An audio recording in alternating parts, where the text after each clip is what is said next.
John Marr and Other Poems, by Herman Melville. John Marr and Other Sailors. Since, as in night's deck watch ye show, why, lads, so silent here to me, your watchmate of times long ago? Once, for all the darkling sea, you your voices raised how clearly, striking in when tempests sung, hoisting up the storm sail cheerly. Life is storm.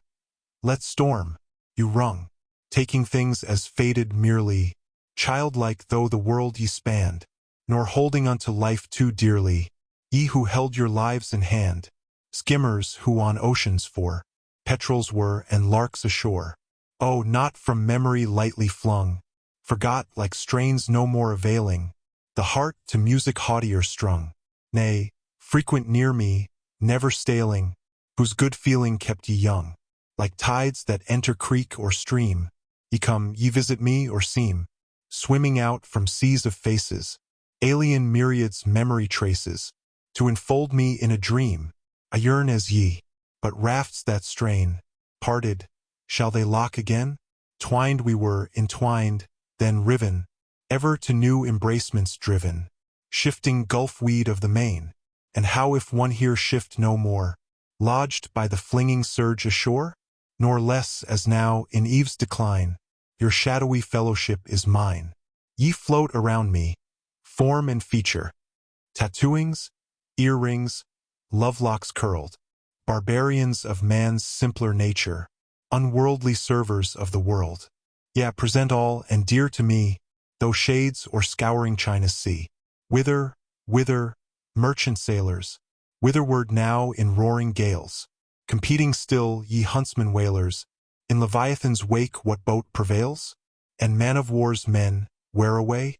If now no din drum beat to quarters, on the wilds of midnight waters, foemen looming through the spray, do yet your gangway lanterns, streaming, vainly strive to pierce below, when, tilted from the slant plank gleaming, a brother you see to darkness go.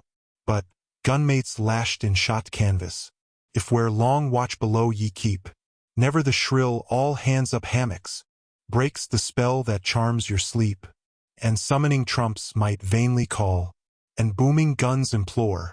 A beat, a heartbeat musters all, one heartbeat at heartcore, it musters, but to clasp retain, to see you at the halyard's main, to hear your chorus once again. Bridegroom Dick. Sunning ourselves in October on a day, balmy as spring, though the year was in decay. I lading my pipe, she stirring her tea. My old woman, she says to me, feel ye, old man, how the season mellows, and why should I not, blessed heart alive, here mellowing myself past 65, to think o' the Maytime o' pennoned young fellows. This stripped old hulk here for years may survive.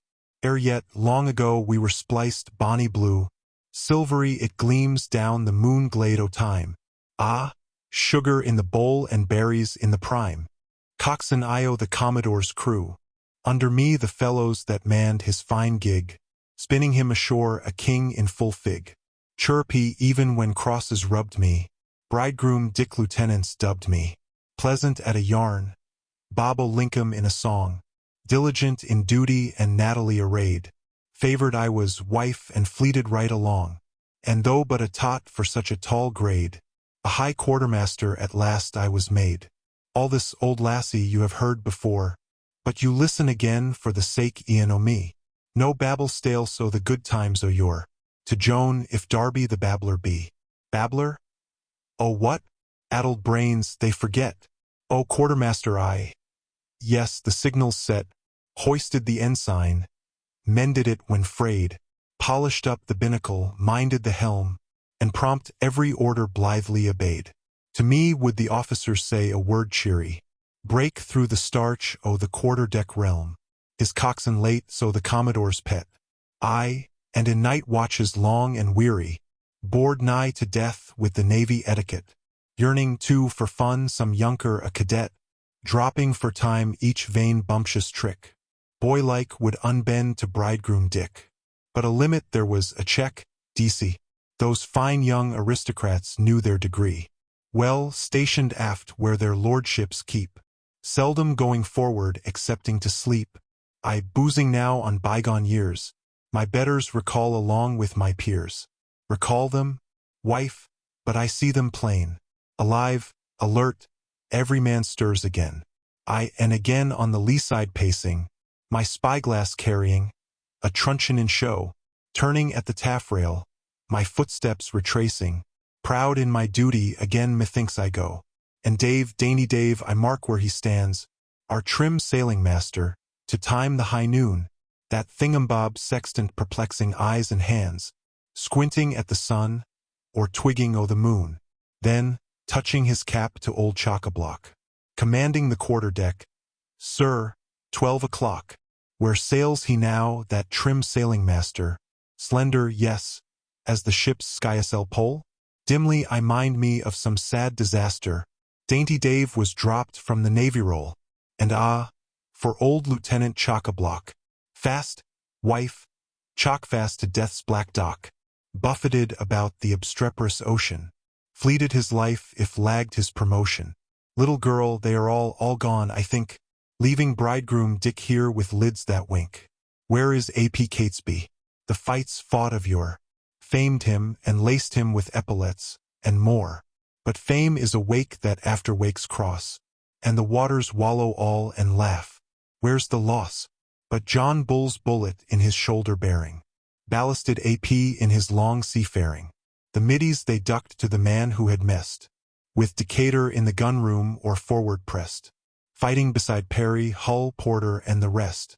Humped veteran o' the Hard Oak War, moored long in haven where the old heroes are. Never on you did the ironclads jar. Your open deck when the border assailed, the frank old heroic hand-to-hand then availed. But where's Gert gone? Still heads he the van? As before Veracruz when he dashed splashing through the blue rollers sunned, in his brave gold and blue, and, ere his cutter in keel took the strand, aloft waved his sword on the hostile land. Went up the cheering, the quick chanticleering, all hands vying, all colors flying, cock-a-doodle-doo! And row, boys, row! Hey, Starry Banner! Hi, Santa Ana! Old Scott's young dash at Mexico. Fine forces o' the land, fine forces o' the sea, fleet, army, and flotilla, tell hard o' me, tell if you can where away now they be. But how to speak of the hurricane unchained, the Union strands parted in the hawser overstrained, our flag blown to shreds, anchors gone altogether, the dashed fleet o' states in secession's foul weather, lost in the smother o' that wide public stress. In hearts, private hearts, what ties there were snapped. Tell how vouch will, o' the wardroom mess, on you how the riving thunderbolt clapped. With a bead in your eye and beads in your glass, and a grip o' the flipper, it was part and pass. Hal, must it be? Well, if come indeed the shock, to north or to south, let the victory cleave. Vaunt it he may on his dung hill the cock, but Uncle Sam's eagle never crow will, believe. Sentiment. I, while suspended hung all, ere the guns against Sumter opened there the ball, and partners were taken, and the red dance began. War's red dance o' death. Well, we, to a man, we sailors o' the North, wife, how could we lag? Strike with your kin, and you stick to the flag. But to sailors o' the South that easy way was barred. To some, dame, believe, and I speak o' what I know, wormwood the trial and the Uzzites black shard, and the faithfuler the heart, the crueler the throw. Duty? It pulled with more than one string, this way and that, and anyhow a sting. The flag and your kin, how be true unto both? If either plight ye keep, then ye break the other troth. But elect here they must, though the casuists were out. Decide, hurry up, and throttle every doubt. Of all these thrills thrilled at keelson, and throws, little felt the Shottyites a toasting o' their toes. In mart and bazaar lucre chuckled the huzzah, coining the dollars in the bloody mint of war. But in men, grey knights o' the order o' scars, and brave boys bound by vows unto Mars, nature grappled honor, intertwisting in the strife. But some cut the knot with a thoroughgoing knife. For how when the drums beat, how in the fray, in Hampton Roads on the fine balmy day, there a lull, wife, befell, Drop, O silent in the din. Let us enter that silence ere the belchings re-begin. Through a ragged rift aslant in the cannonade's smoke, an ironclad reveals her repellent broadside, bodily intact, but a frigate all oak, shows honeycombed by shot, and her deck crimson-dyed. And a trumpet from port of the ironclad hails, summoning the other, whose flag never trails. Surrender that frigate, Will, surrender, or I will sink her, ram, and end her. T was Hal, and Will, from the naked heart awoke. Will, the old messmate minus trumpet, spoke, informally intrepid. Sink her, and be damned! Asterisk. Asterisk historic. Enough. Gathering way, the ironclad rammed, the frigate heeling over on the wave through a dusk, not sharing in the slant, the clapper of her bell. The fixed metal struck, you invoked struck the knell, of the Cumberland stilettoed by the Merrimac's tusk, while, broken in the wound underneath the gun deck, like a swordfish's blade in Leviathan waylaid, the tusk was left infixed in the fast-foundering wreck. There, dungeoned in the cockpit, the wounded go down, and the chaplain with them, but the surges uplift, the prone dead from deck, and for moment they drift, washed with the swimmers, and the spent swimmers drown. 9 fathom did she sink, erect, though hid from light, save her colors unsurrendered and spars that kept the height. Nay, pardon, old auntie, wife, never let it fall, that big started tear that hovers on the brim. I forgot about your nephew and the Merrimac's ball. No more then of her, since it summons up him. But talk o' fellows' hearts in the wine's genial cup. Trap them in the fate, jam them in the strait. Guns speak their hearts then, and speak right up. The troublous colic o' intestine war sets the bowels o' affection ajar. But, Lord, old dame, so spins the whizzing world. A humming top, aye, for the little boy gods, flogging it well with their smart little rods, tittering at time and the coil uncurled. Now, sweetheart, you sidle away. No, never you like that kind o' gay. But sour if I get, giving truth her due, honey sweet forever. Wife, will Dick be to you, but avast with the war. Why recall racking days, since set up anew are the slips started stays? Nor less, though the gale we have left behind, well may the heave o' the sea remind. It irks me now as it troubled me then, to think o' the fate in the madness o' men. If Dick was with Farragut on the night river, when the boom chain we burst in the fire raft's glare, that blood dyed the visage as red as the liver. In the battle for the bay too, if Dick had a share, and saw one aloft a piloting the war, trumpet in the whirlwind, a providence in place. Our admiral old, whom the captains huzzah, Dick joys in the man nor brags about the race. But better, wife, I like to booze on the days, ere the old order foundered in these very phrase, and tradition was lost and we learned strange ways. Often I think on the brave cruises then, resailing them in memory, I hail the press o' men, on the gunned promenade where rolling they go, ere the dog-watch expire and break up the show. The laced caps I see between forward guns, away from the powder room they puff the cigar. 3 days more, hey, the Donnas and the Dons. Your Zier's widow, will you hunt her up, star? The laced caps laugh and the bright waves too. Very jolly, very wicked, both sea and crew. Nor heaven looks sour on either, I guess, nor Pecksniff he bosses the gods' high mess. Wistful ye peer, wife, concerned for my head, and how best to get me betimes to my bed. But king o' the club, the gayest golden spark, sailor o' sailors, what sailor do I mark? Tom tight, no fine fellow finer, a cutwater nose, I, a spirited soul, but, bowsing away at the well-brewed bowl, he never bowled back from that last voyage to China. Tom was lieutenant in the brig o' war famed, when an officer was hung for an arch-mutineer, but a mystery cleaved, and the captain was blamed, and a rumpus too raised, though his honor it was clear. And Tom he would say, when the mousers would try him, and with cup after cup o' Burgundy ply him, Gentlemen, in vain with your wassail you beset, for the more I tipple, the tighter do I get. No blabber, no, not even with the can. true to himself and loyal to his clan. Tom blessed us starboard and D us larboard, right down from rail to the streak o' the garboard. Nor less wife we liked him. Tom was a man, in contrast queer with Chaplain Lufan, who blessed us at morn, and at night yet again, ning us only in decorous strain, preaching tween the guns, each cutlass in its place, from text that averred old Adam a hard case. I see him, Tom, on horseblock standing, trumpet at mouth, thrown up all amain, an elephant's bugle vociferous demanding, of topmen aloft in the hurricane of rain, letting that sail there your faces flog? Manhandle it, men, and you'll get the good grog. Oh, Tom! But he knew a bluejacket's ways, and how a lieutenant may genially haze, only a sailor's heartily praise. Wife, where be all these chaps, I wonder? Trumpets in the tempest, terrors in the fray, boomed their commands along the deck like thunder, but silent is the sod, and thunder dies away. But Captain Turret, old hemlock tall, a leaning tower when his tank brimmed all, maneuver out alive from the war did he, or too old for that, drift under the lee?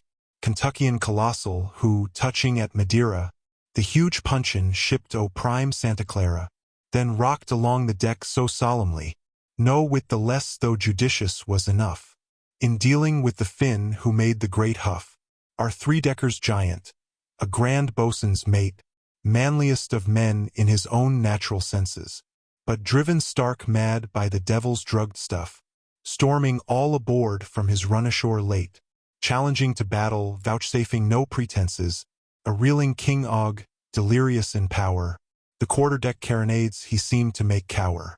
Put him in brig there, said Lieutenant Marr. Put him in brig. Back he mocked like a parrot. Try it, then, swaying a fist like Thor's sledge, and making the pygmy constables hedge, ship's corporals and the master-at-arms. In brig there, I say, they dally no more, like hounds let slip on a desperate boar. Together they pounce on the formidable Finn, pinion and cripple and hustle him in. Anon, under sentry between twin guns, he slides off in drowse, and the long night runs. Morning brings a summons. Whistling it calls, shrilled through the pipes of the boatswain's four aids, trilled down the hatchways along the dusk halls. Muster to the scourge, dawn of doom and its blast, as from cemeteries raised, sailors swarm before the mast, tumbling up the ladders from the ship's nether shades, keeping in the background and taking small part, lounging at their ease, indifferent in face. Behold the trim marines uncompromised in heart. Their major, buttoned up, near the staff finds room, the staff o' lieutenants standing grouped in their place.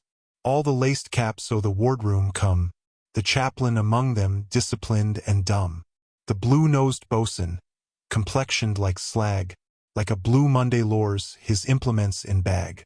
Executioners, his aides, a couple by him stand, at a nod there the thongs to receive from his hand, never venturing a caveat whatever may betide, though functionally here on humanity's side, the grave surgeon shows like the formal physician, attending the rack o' the Spanish Inquisition.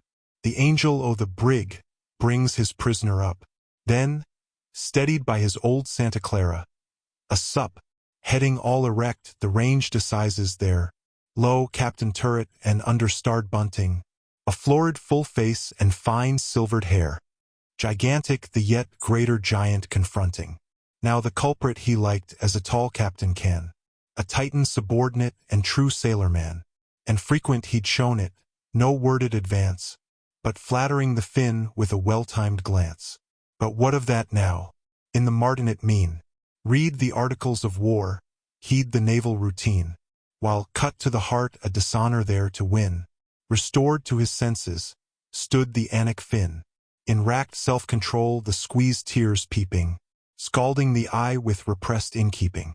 Discipline must be, the scourge is deemed due, but ah for the sickening and strange heart benumbing, compassionate abasement in shipmates that view, such a grand champion shamed their succumbing. Brown, tie him up, the cord he brooked, how else? His arms spread apart, never threatening. No, never he flinched, never sideways he looked. Peeled to the waistband, the marble flesh creeping, lashed by the sleet the officious winds urge. In function his fellows their fellowship merge. The twain standing nigh, the two boatswains mates, sailors of his grade, aye, and brothers of his mess. With sharp thongs adroop the junior one awaits the word to uplift. Untie him, so. Submission is enough, man, you may go. Then, promenading aft, brushing fat purser smart. Flog? Never meant it, hadn't any heart. Degrade that tall fellow? Such wife was he, old Captain Turret, who the brave wine could stow. Magnanimous, you think? But what does Dick see? Apron to your eye. Why, never fell a blow. Cheer up, old wifey. 'T was a long time ago. But where's that sore one, crabbed and severe? Lieutenant Lon Lumbago, an arch scrutineer? Call the roll today, would he answer, here? When the Blixham's fellows to quarters mustered, how he'd lurch along the lane of gun crews clustered, testy as touchwood to pry and to peer. Jerking his sword underneath larboard arm, he ground his worn grinders to keep himself calm. Composed in his nerves, from the fidgets set free, tell sweet wrinkles, alive now is he, in paradise a parlor where the even tempers be. Where's Commander Olatanto? Where's Orlop Bob singing up from below? Where's rhyming Ned? Has he spun his last canto? Where's Jew Sharp Jim? Where's Ringadoon Joe? Ah, for the music over and done. The band all dismissed save the drone trombone. Where's Glenn o' the gunroom, who loved hot-scotch? Glenn, prompt and cool in a perilous watch? Where's flaxen-haired Phil, a grey lieutenant? Or Rubicund, flying a dignified pennant? But where sleeps his brother? The cruise it was o'er, but for death's grip that welcomed him ashore. Where's Sid, the cadet, so frank in his brag, whose toast was audacious? Here's Sid, and Sid's flag, like holiday craft that have sunk unknown. May a lark of a lad go lonely down? Who takes the census under the sea? Can others like old ensigns be? Bunting I hoisted to flutter at the gaff, rags in end that once were flags, gallant streaming from the staff. Such scurvy doom could the chances deal to top-gallant Harry and Jack Gentile? Lo, genteel Jack in hurricane weather, shagged like a bear, like a red lion roaring, but oh so fine in his chapeau and feather, in port to the ladies never once jawing. All bland politesse, how urbane was he. Oui, mademoiselle, ma chère Amy. 'T was Jack got up the ball at Naples, gay in the old Ohio glorious. His hair was curled by the birth-deck barber.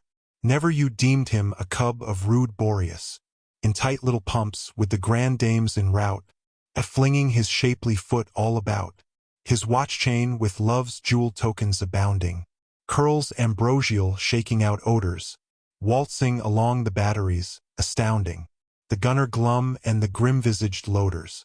Wife, where be all these blades, I wonder? Pen and fine fellows so strong, so gay? Never their colors with a dip dived under. Have they hauled them down in a lackluster day, or beached their boats in the far, far away? Hither and thither, blown wide asunder. Where's this fleet, I wonder and wonder? Slipped their cables, rattled their adieu. Where away pointing? To what rendezvous? Out of sight, out of mind, like the crack constitution, and many a keel time never shall renew. Bon Dick o' the buff revolution, the black cockade and the staunch true blue. Doff hats to Decatur, but where is his blazon? Must merited fame endure time's wrong? Glory's ripe grape wizen up to a raisin? Yes, for nature teems, and the years are strong, and who can keep the tally o' the names that fleet along? But his frigate wife, his bride, would blacksmith's brown into smithereens smite the solid old renown? Revetting the bolts in the ironclad's shell, hark to the hammers with a rat-tat-tat, handier a derby than a laced cocked hat. The Monitor was ugly, but she served us right well, better than the Cumberland, a beauty and the bell, better than the Cumberland. Heart alive in me, that battlement hull, Tantalon o' the sea, kicked in, as at Boston the tax chests OT. I spurned by the ram, once a tall, shapely craft, but lopped by the Rebs to an iron-beaked raft, a blacksmith's unicorn in armor cap a pie. Under the waterline a ram's blow is dealt, and foul fall the knuckles that strike below the belt, nor brave the inventions that serve to replace the openness of valor while dismantling the grace. Aloof from all this and the never-ending game, tantamount to teetering, plot and counterplot, impenetrable armor, all-perforating shot. Aloof, bless God, ride the warships of old, a grand fleet moored in the roadstead of fame. Not submarine sneaks with them are enrolled. Their long shadows dwarf us, their flags are as flame. Don't fidget so, wife. An old man's passion amounts to no more than this smoke that I puff. There, now, bust me in good old fashion. A died-down candle will flicker in the snuff. But one last thing let your old babbler say, what Decatur's coxswain said, who was long ago hearsed. Take in your flying kites, for there comes a lubber's day, when gallant things will go, and the three-deckers first. My pipe is smoked out, and the grog runs slack. But bows away, wife, at your blessed bohea. This empty can here must needs solace me. Nay, sweetheart, nay, I take that back. Dick drinks from your eyes, and he finds no lack. Tom Deadlight, during a tempest encountered homeward bound from the Mediterranean, a grizzled petty officer, one of the two captains of the forecastle, dying at night in his hammock, swung in the sick bay under the tiered gun decks of the British dreadnought, 98, wandering in his mind, though with glimpses of sanity, and starting up at whiles, sings by snatches his goodbye and last injunctions to two messmates, his watchers, one of whom fans the fevered tar with the flap of his old sou'wester. Some names and phrases with here and there a line or part of one. These, in his aberration, wrested into incoherency from their original connection and import, he voluntarily derives, as he does the measure, from a famous old sea ditty, whose cadences, long rife, and now humming in the collapsing brain, attune the last flutterings of distempered thought. Farewell and adieu to you noble hearties. Farewell and adieu to you ladies of Spain, for I've received orders for to sail for the dead man, but hope with the grand fleet to see you again. I have hove my ship to, with main topsail aback, boys, I have hove my ship to, for the strike soundings clear, the black scud a-flying. But, by God's blessing, damn me, right up the channel for the dead men I'll steer. I have worried through the waters that are called the doldrums, and growled at Sargasso that clogs while ye grope. Blast my eyes, but the light ship is hid by the mist, lads. Flying Dutchman, odds bobs, off the Cape of Good Hope. But what's this I feel that is fanning my cheek? Matt, the white gony's wing, how she rolls.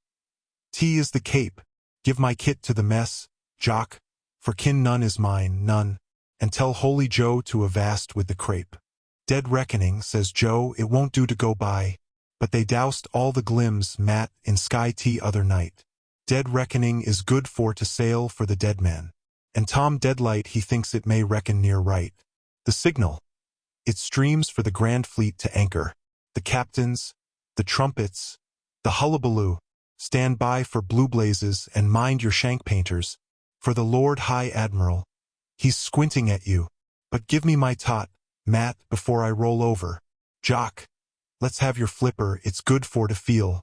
And don't sew me up without bocce in mouth, boys, and don't blubber like lubbers when I turn up my keel. Jack Roy, kept up by relays of generations young, never dies at halyards the blithe chorus sung, while in sands, sounds, and seas where the storm petrels cry, dropped mute around the globe these halyard singers lie. Short-lived the clippers for racing cups that run, and speeds in life's career many a lavish mother's son. But thou, manly king o' the old splendid's crew, the ribbons o' thy hat still a-fluttering, should fly, a challenge, and forever, nor the bravery should rue. Only in a tussle for the starry flag high, when 'tis piety to do, and privilege to die. Then, only then, would heaven think to lop such a cedar as the captain o' the Splendid's maintop, a belted sea gentleman, a gallant, offhand, Mercutio indifferent in life's gay command, magnanimous in humor. When the splintering shot fell, toothpicks a plenty, lads. Thank 'em with a shell, sang Larry o' the Canakin, smuggler o' the wine. At mess between guns, lad in jovial recline. In limbo our Jack he would chirrup up a cheer. The martinet there find a chaffing mutineer. From 1,000 fathoms down under hatches o' your Hades, he'd ascend in love ditty, kissing fingers to your ladies, never relishing the knave though allowing for the menial, nor overmuch the king, Jack, nor prodigally genial. Ashore on liberty he flashed in escapade, vaulting over life in its levelness of grade, like the dolphin off Africa in rainbow a-sweeping, arch iridescent shot from sea's languid sleeping. Larking with thy life, if a joy but a toy, heroic in thy levity wert thou, Jack Roy. Sea Pieces, The Haglets, by Chapel Bear with walls sea-beat. The lichened urns in wilds are lost, about a carved memorial stone, that shows, decayed and coral-mossed, a form recumbent, swords at feet, trophies at head, and kelp for a winding sheet. I invoke thy ghost, neglected fane, washed by the water's long lament. I adjure the recumbent effigy, to tell the cenotaph's intent, reveal why faggot swords are at feet, why trophies appear and weeds are the winding sheet. By open ports the admiral sits, and shares repose with guns that tell, of power that smote the armed plate fleet, whose sinking flagship's colors fell. But over the admiral floats in light, his squadron's flag, the Red Cross flag of the white. The eddying waters whirl astern. The prow, a seedsman, sows the spray, with bellying sails and buckling spars. The black hull leaves a milky way. Her timbers thrill, her batteries roll. She reveling speeds, exulting with pennon at pole. But for standards captive trailed, for all their scutcheoned castles' pride, Castilian towers that dominate Spain, Naples and either Ind beside. Those haughty towers, armorial ones, rue the salute from the admiral's dens of guns. Ensigns and arms in trophy brave, braver for many a rent and scar. The captor's naval hall bedeck, spoil that ensures an earldom's star. Toledo's great, grand draperies, too, Spain's steel and silk, and splendors from Peru. But crippled part in splintering fight, the vanquished flying the victor's flags, with prize crews under convoy guns. Heavy the fleet from Ophir drags, the admiral crowding sail ahead, foremost with news who foremost in conflict sped. But out from cloistral gallery dim, in early night his glance is thrown. He marks the vague reserve of heaven, he feels the touch of ocean lone, then turns in frame part undermined, nor notes the shadowing wings that fan behind. There, peaked and gray, 3 haglets fly, and follow fast in wake, where slides the cabin luster shy, and sharks from man a glamour take, seething along the line of light, in lane that endless rules the warship's flight. The seafowl here, whose hearts none know, they followed late the flagship quelled, as now the victor won and long, above her gurgling grave shrill held, with screams their wheeling rights then sped, direct in silence where the victor led. Now winds less fleet but fairer blow, a ripple laps the coppered side, while phosphor sparks make ocean gleam, like camps lit up in triumph wide, with lights and tinkling cymbals meet, acclaiming seas the advancing conqueror greet. But who a flattering tide may trust, or favoring breeze, or aught in end, careening under startling blasts, the sheeted towers of sails impend, while gathering bale behind is bred, a livid storm bow like a rainbow dead. At trumpet call the topmen spring, and, urged by aftercall in stress, yet other tribes of tars ascend, the rigging's howling wilderness. But ere yard ends alert they win, hell rules in heaven with hurricane fire and din. The spars, athwart at spiry height, like quaking limas crosses rock, like bees the clustering sailors cling, against the shrouds or take the shock. Flat on the swept yardarms aslant, dipped like the wheeling condor's pinions gaunt. A lull, and tongues of languid flame, lick every boom and lambent show. Electric, gainst each face aloft. The herds of clouds with bellowings go. The black ship rears, beset, harassed, then plunges far with luminous antlers vast. In trim betimes they turn from land. Some shivered sails and spars they stow. One watch dismissed they troll the kin, while loud the billow thumps the bow, vies with the fist that smites the board, obstreperous at each reveller's jovial word. Of royal oak by storms confirmed, the tested hull her lineage shows. Vainly the plungings whelm her prow. She rallies, rears, she sturdier grows. Each shot-hole plugged, each storm-sail home. With batteries housed she rams the watery dome. Dim seen adrift through driving scud, the wan moon shows in plight forlorn, then pinched in visage fades and fades, like to the faces drowned at morn, when deeps engulfed the flagship's crew, and, shrilling round, the inscrutable haglets flew. And still they fly, nor now they cry, but constant fan a second wake. Unflagging pinions ply and ply, abreast their course intent they take. Their silence marks a stable mood, they patient keep their eager neighborhood. Plumed with a smoke, a confluent sea, heaved in a combing pyramid full, spent at its climax in collapse. Down headlong thundering stuns the hull. The trophy drops, but, reared again, shows Marr's high altar and contemns the main. Rebuilt it stands, the brag of arms, transferred in sight, no thought of where. The sensitive needle keeps its place, and starts, disturbed, a quiverer there. The helmsman rubs the clouded glass, peers in, but lets the trembling portent pass. Let pass as well his shipmates do, whose dream of power no tremors jar. Fears for the fleet convoyed astern. Our flag they fly, they share our star. Spain's galleons great in hull are stout, manned by our men. Like us they'll ride it out.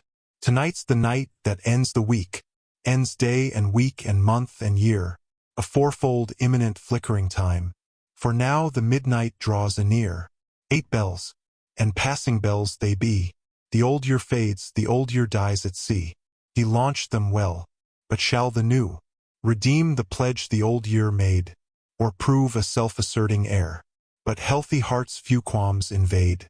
By shot chests grouped in bays 'tween guns, the gossips chat, the grizzled, sea-beat ones, and boyish dreams some graybeards blab.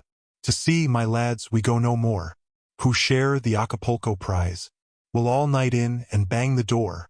Our ingots red shall yield us bliss. Lads, golden years begin tonight with this. Released from deck, yet waiting call. Glazed caps and coats baptized in storm. A watch of lace sleeves round the board. Draw near in heart to keep them warm. Sweethearts and wives. Clink, clink, they meet, and quaffing dip in wine their beards of sleet. Aye, let the starlight stay withdrawn. So here her hearthlight memory fling. So in this wine-light cheer be born. And honor's fellowship weld our ring. Honor, our admiral's aim foretold. A tomb or a trophy, and lo, T is a trophy in gold. But he, a unit soul in rank, apart needs keep his lonely state. The sentry at his guarded door, mute as by vault the sculptured fate. Belted he sits in drowsy light, and hatted nods the admiral of the white. He dozes, aged with watches past. Years of pacing to and fro. He dozes, nor attends the stir. In bullion standards rustling low, nor minds the blades whose secret thrill. Perverts overhead the magnet's polar will. Less heeds the shadowing 3 that play, and follow fast in wake. Untiring wing and lidless eye, abreast their course intent they take. Or sigh or sing they hold for good, the unvarying flight and fixed inveterate mood. In dream at last his dozings merge. In dream he reaps his victor's fruit. The flags owe the blue, the flags owe the red. Dipped flags of his country's fleets salute. His flag owe the white in harbor proud. But why should it blench? Why turn to a painted shroud? The hungry seas they hound the hull. The sharks they dog the haglet's flight. With one consent the winds, the waves, in hunt with fins and wings unite. while drear the harps in cordage sound, remindful wails for old armadas drowned. High yonder, are they northern lights, or signals flash to warn or ward? Yeah, signals lanced in breakers high, but doom on warning follows hard. While yet they veer in hope to shun, they strike, and thumps of hull and heart are one. But beating hearts a drumbeat calls, and prompt the men to quarters go. Discipline curbing nature, rules, heroic makes who duty know. They execute the trump's command, or in peremptory places wait and stand. Yet cast about in blind amaze, as through their watery shroud they peer. We tacked from land. Then how betrayed? Have currents swerved us? Snared us here? None heed the blades that clash in place. Under lamps dash down that lit the magnet's case. Ah, what may live who mighty swim, or boat crew reach that shore forbid, or cable span? Must victors drown, perish even as the vanquished did? Man keeps from man the stifled moan. They shouldering stand, yet each in heart how lone. Some heaven invoke, but rings of reefs, prayer and despair alike deride. In dance of breakers forked or peaked, pale maniacs of the maddened tide. While strenuous yet some end to earn, the haglets spin though now no more astern. Like shuttles hurrying in the looms, aloft through rigging frayed they ply. Cross and recross, weave and inweave, then lock the web with clinching cry. Over the seas on seas that clasp, the weltering wreck where gurgling ends the gasp. Ah, for the plate fleet trophy now, the victor's voucher, flags and arms. Never they'll hang in abbey old, and take time's dust with holier palms. Nor less content in liquid night, their captor sleeps, the admiral of the white, embedded deep with shells, and drifted treasure deep, forever he sinks deeper in. Unfathomable sleep, his cannon round him thrown, his sailors at his feet, the wizard sea enchanting them, where never haglets beat. On nights when meteors play, and light the breakers dance, the Oreads from the caves, with silvery elves advance, and up from ocean stream, and down from heaven far, the rays that blend in dream, the abysm and the star. The Aeolian harp. List the harp in window wailing, stirred by fitful gales from sea, shrieking up in mad crescendo, dying down in plaintive key. Listen, less a strain ideal than Ariel's rendering of the real. What that real is, let hint, a picture stamped in memory's mint, braced well up with beams aslant, betwixt the continents sails the Phocian, for Baltimore bound from Alicant. Blue breezy skies white fleeces fleck, over the chill blue white-capped ocean. From yardarm comes, wreck ho a wreck, dismasted and adrift, long time a thing forsaken, overwashed by every wave, like the slumbering kraken, heedless if the billow roar, oblivious of the lull. Leagues and leagues from shoal or shore, it swims, a leveled hull, bulwarks gone, a shaven wreck, nameless and a grass-green deck, a lumberman, perchance in hold, prostrate pines with hemlocks rolled, as drifted waterlogged, till by trailing weeds backlogged, drifted, drifted, day by day, pilotless on pathless way. It has drifted till each plank is oozy as the oyster bank. Drifted, drifted, night by night, craft that never shows a light, nor ever, to prevent worse knell, tolls in fog the warning bell. From collision never shrinking, drive what may through darksome smother, saturate but never sinking, fatal only to the other, deadlier than the sunken reef, since still the snare it shifteth, torpid in dumb ambuscade, waylayingly it drifteth. Oh, the sailors, oh, the sails, oh, the lost crews never heard of, well the harp of aerial wails, thought that tongue can tell no word of. To the master of the meteor, lonesome on earth's loneliest deep, sailor, who dost thy vigil keep, off the cape of storms dost musing sweep, over monstrous waves that curl and comb, of thee we think when here from brink, we blow the mead in bubbling foam. Of thee we think in a ring we link, to the shearer of ocean's fleece we drink, and the meteor rolling home. Far off shore. Look, the raft, a signal flying, thin a shred, none upon the lashed spars lying, quick or dead. Cries the seafowl hovering over, crew, the crew, and the billow reckless, rover, sweeps anew. The man-o'-war hawk, yon black man-of-war hawk that wheels in the light, o'er the black ship's white skysail, sunned cloud to the sight. Have we low-flyers wings to ascend to his height? No arrow can reach him, nor thought can attain, to the placid supreme in the sweep of his reign. The figurehead, the Charles and Emma seaward sped, named from the carven pair at prow. He so smart and a curly head, she tricked forth as a bride knows how. Pretty stem for the port, I trow, but iron rust and alum spray, and chafing gear and sun and dew, vexed this lad and lassie gay. Tears in their eyes, salt tears nor few, and the hug relaxed with the failing glue. But came in end a dismal night, with creaking beams and ribs that groan, a black lee shore and waters white, dropped on the reef, the pair lie prone. Oh, the breakers dance, but the winds they moan. The good craft snowbird, strenuous need that headwind be, from purposed voyage that drives at last.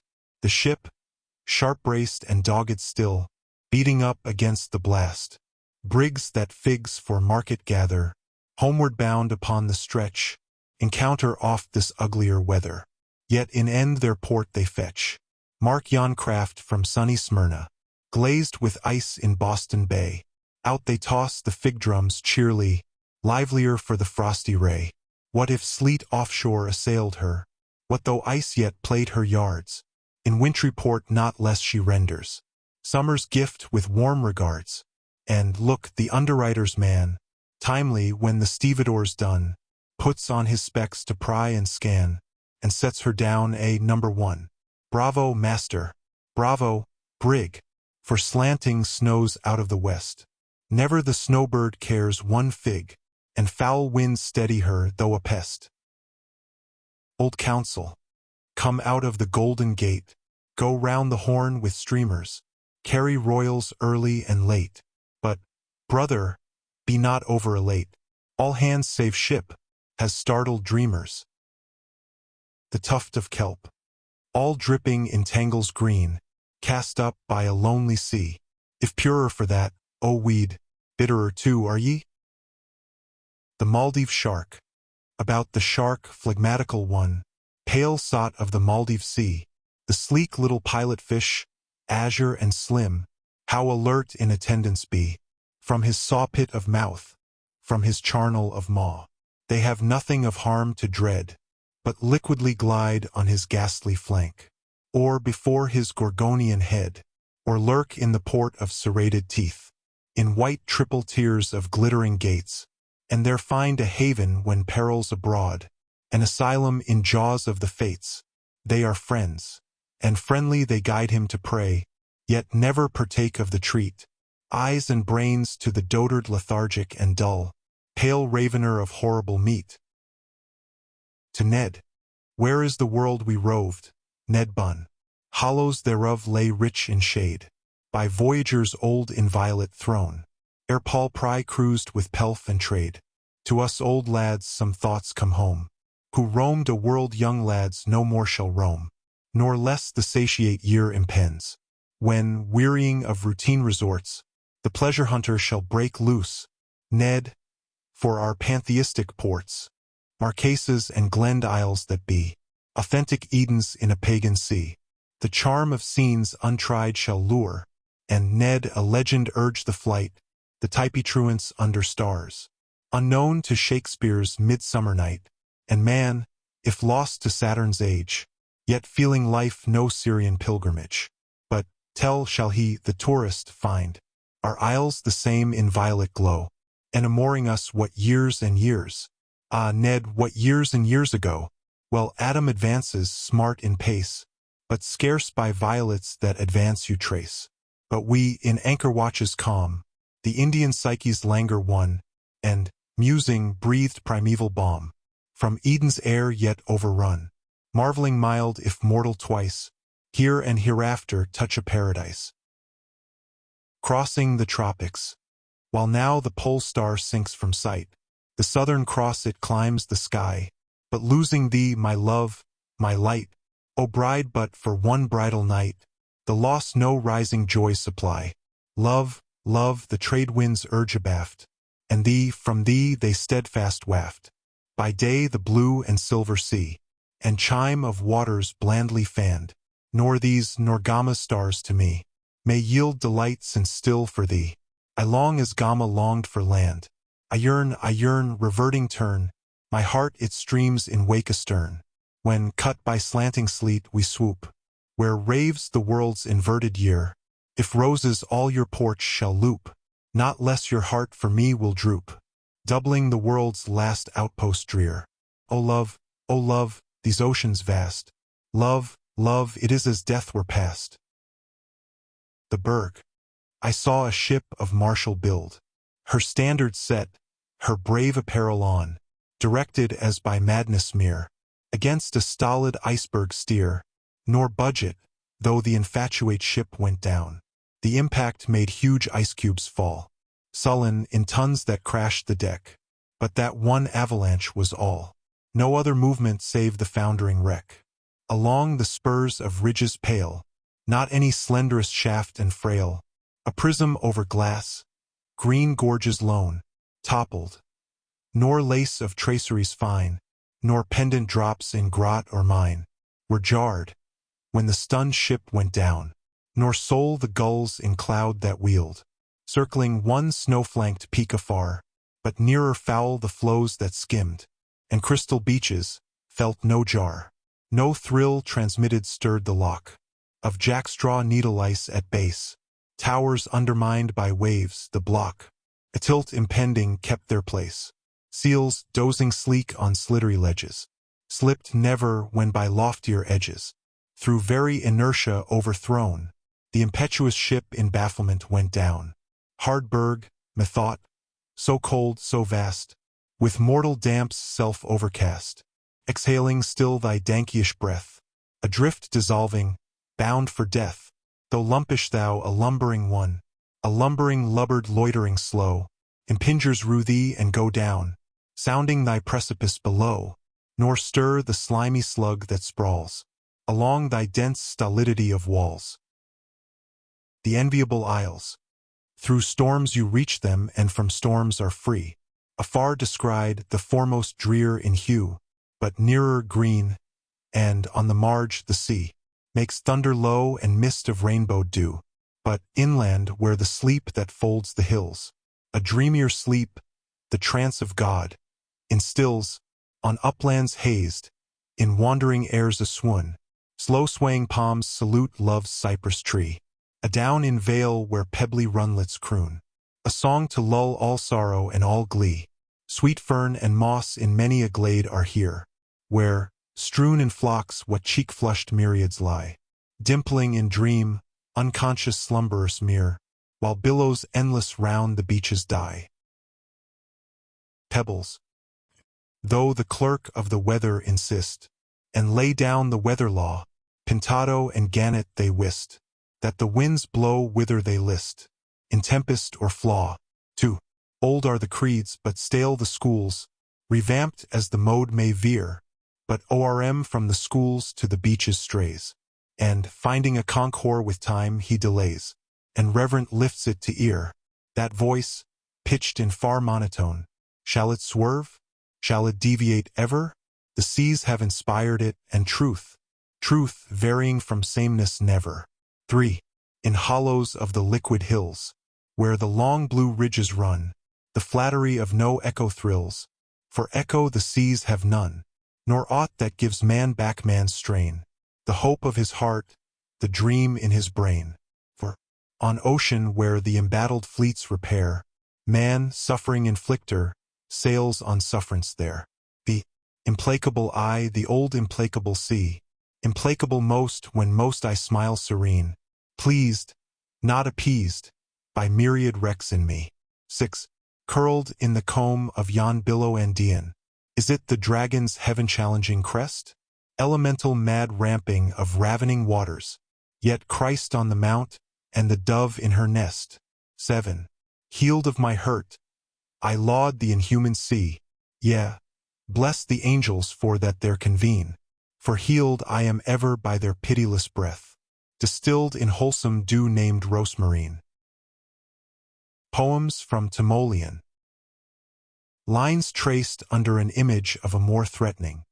Fear me, virgin whosoever, taking pride from love exempt. Fear me, slighted, never, never. Brave me, nor my fury tempt. Downy wings, but wroth they beat. Tempest even in reason's seat. The night march. With banners furled and clarions mute, an army passes in the night, and beaming spears and helms salute. The dark with bright. In silence deep the legions stream, with open ranks in order true. Over boundless plains they stream and gleam. No chief in view, afar in twinkling distance lost. So legends tell, he lonely wends, and back through all that shining host, his mandate sends.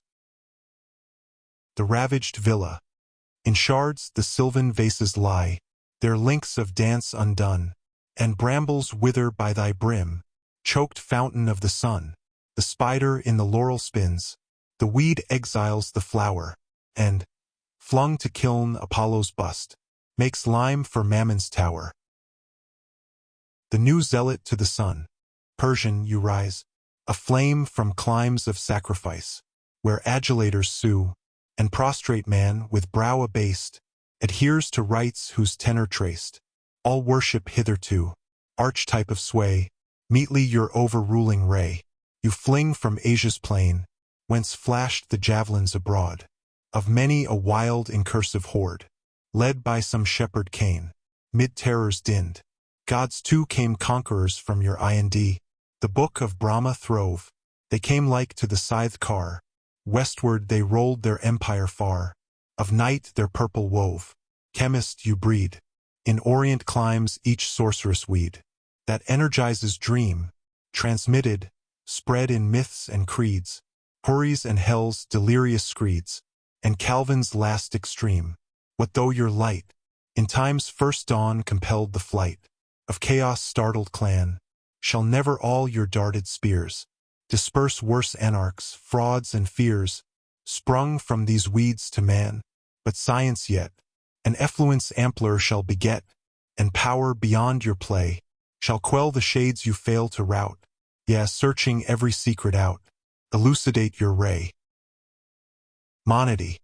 To have known him, to have loved him, after loneness long, and then to be estranged in life, and neither in the wrong, and now for death to set his seal. Ease me, a little ease my song, by wintry hills his hermit mound, the sheeted snowdrifts drape, and houseless there the snowbird flits, beneath the fir trees crape, glazed now with ice the cloistral vine, that hid the shyest grape. Lone founts. Though fast youth's glorious fable flies, view not the world with worldling's eyes, nor turn with weather of the time. Foreclose the coming of surprise. Stand where posterity shall stand.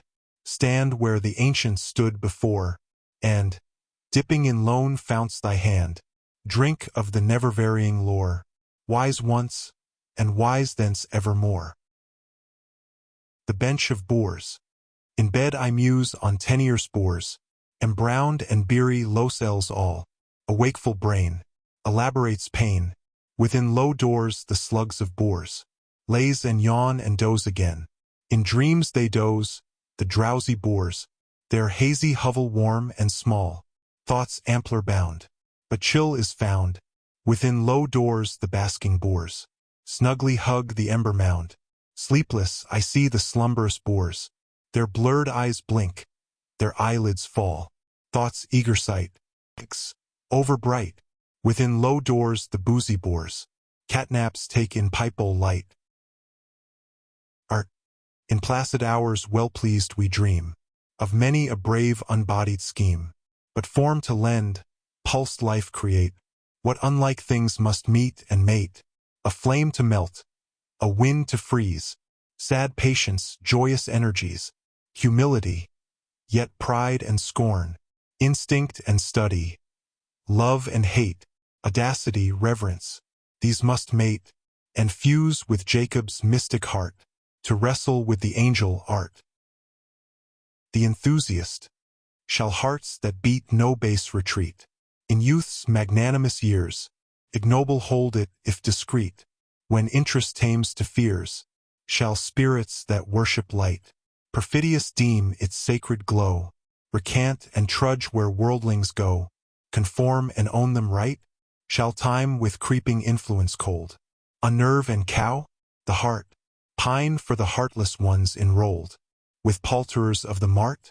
Shall faith abjure her skies, or pale probation blench her down, to shrink from truth so still, so lone, mid loud gregarious lies? Each burning boat in Caesar's rear flames, no return through me, so put the torch to ties though dear, if ties but tempters be, nor cringe if come the night, walk through the cloud to meet the pall, though light forsake thee never fall, from fealty to light. Shelley's vision.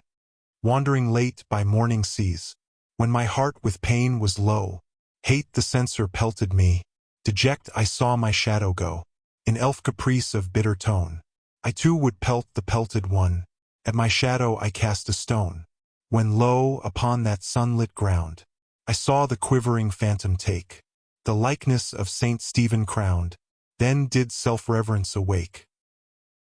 The Marchioness of Brinvilliers, he toned the sprightly beam of morning, with twilight meek of tender eve, brightness interfused with softness, light and shade did weave, and gave to candor equal place, with mystery starred in open skies, and, floating all in sweetness, made her fathomless mild eyes, the age of the Antonines, while faith forecasts millennial years, spite Europe's embattled lines, back to the past one glance be cast, the age of the Antonines, O summit of fate, O zenith of time, when a pagan gentleman reigned, and the olive was nailed to the inn of the world, nor the peace of the just was feigned.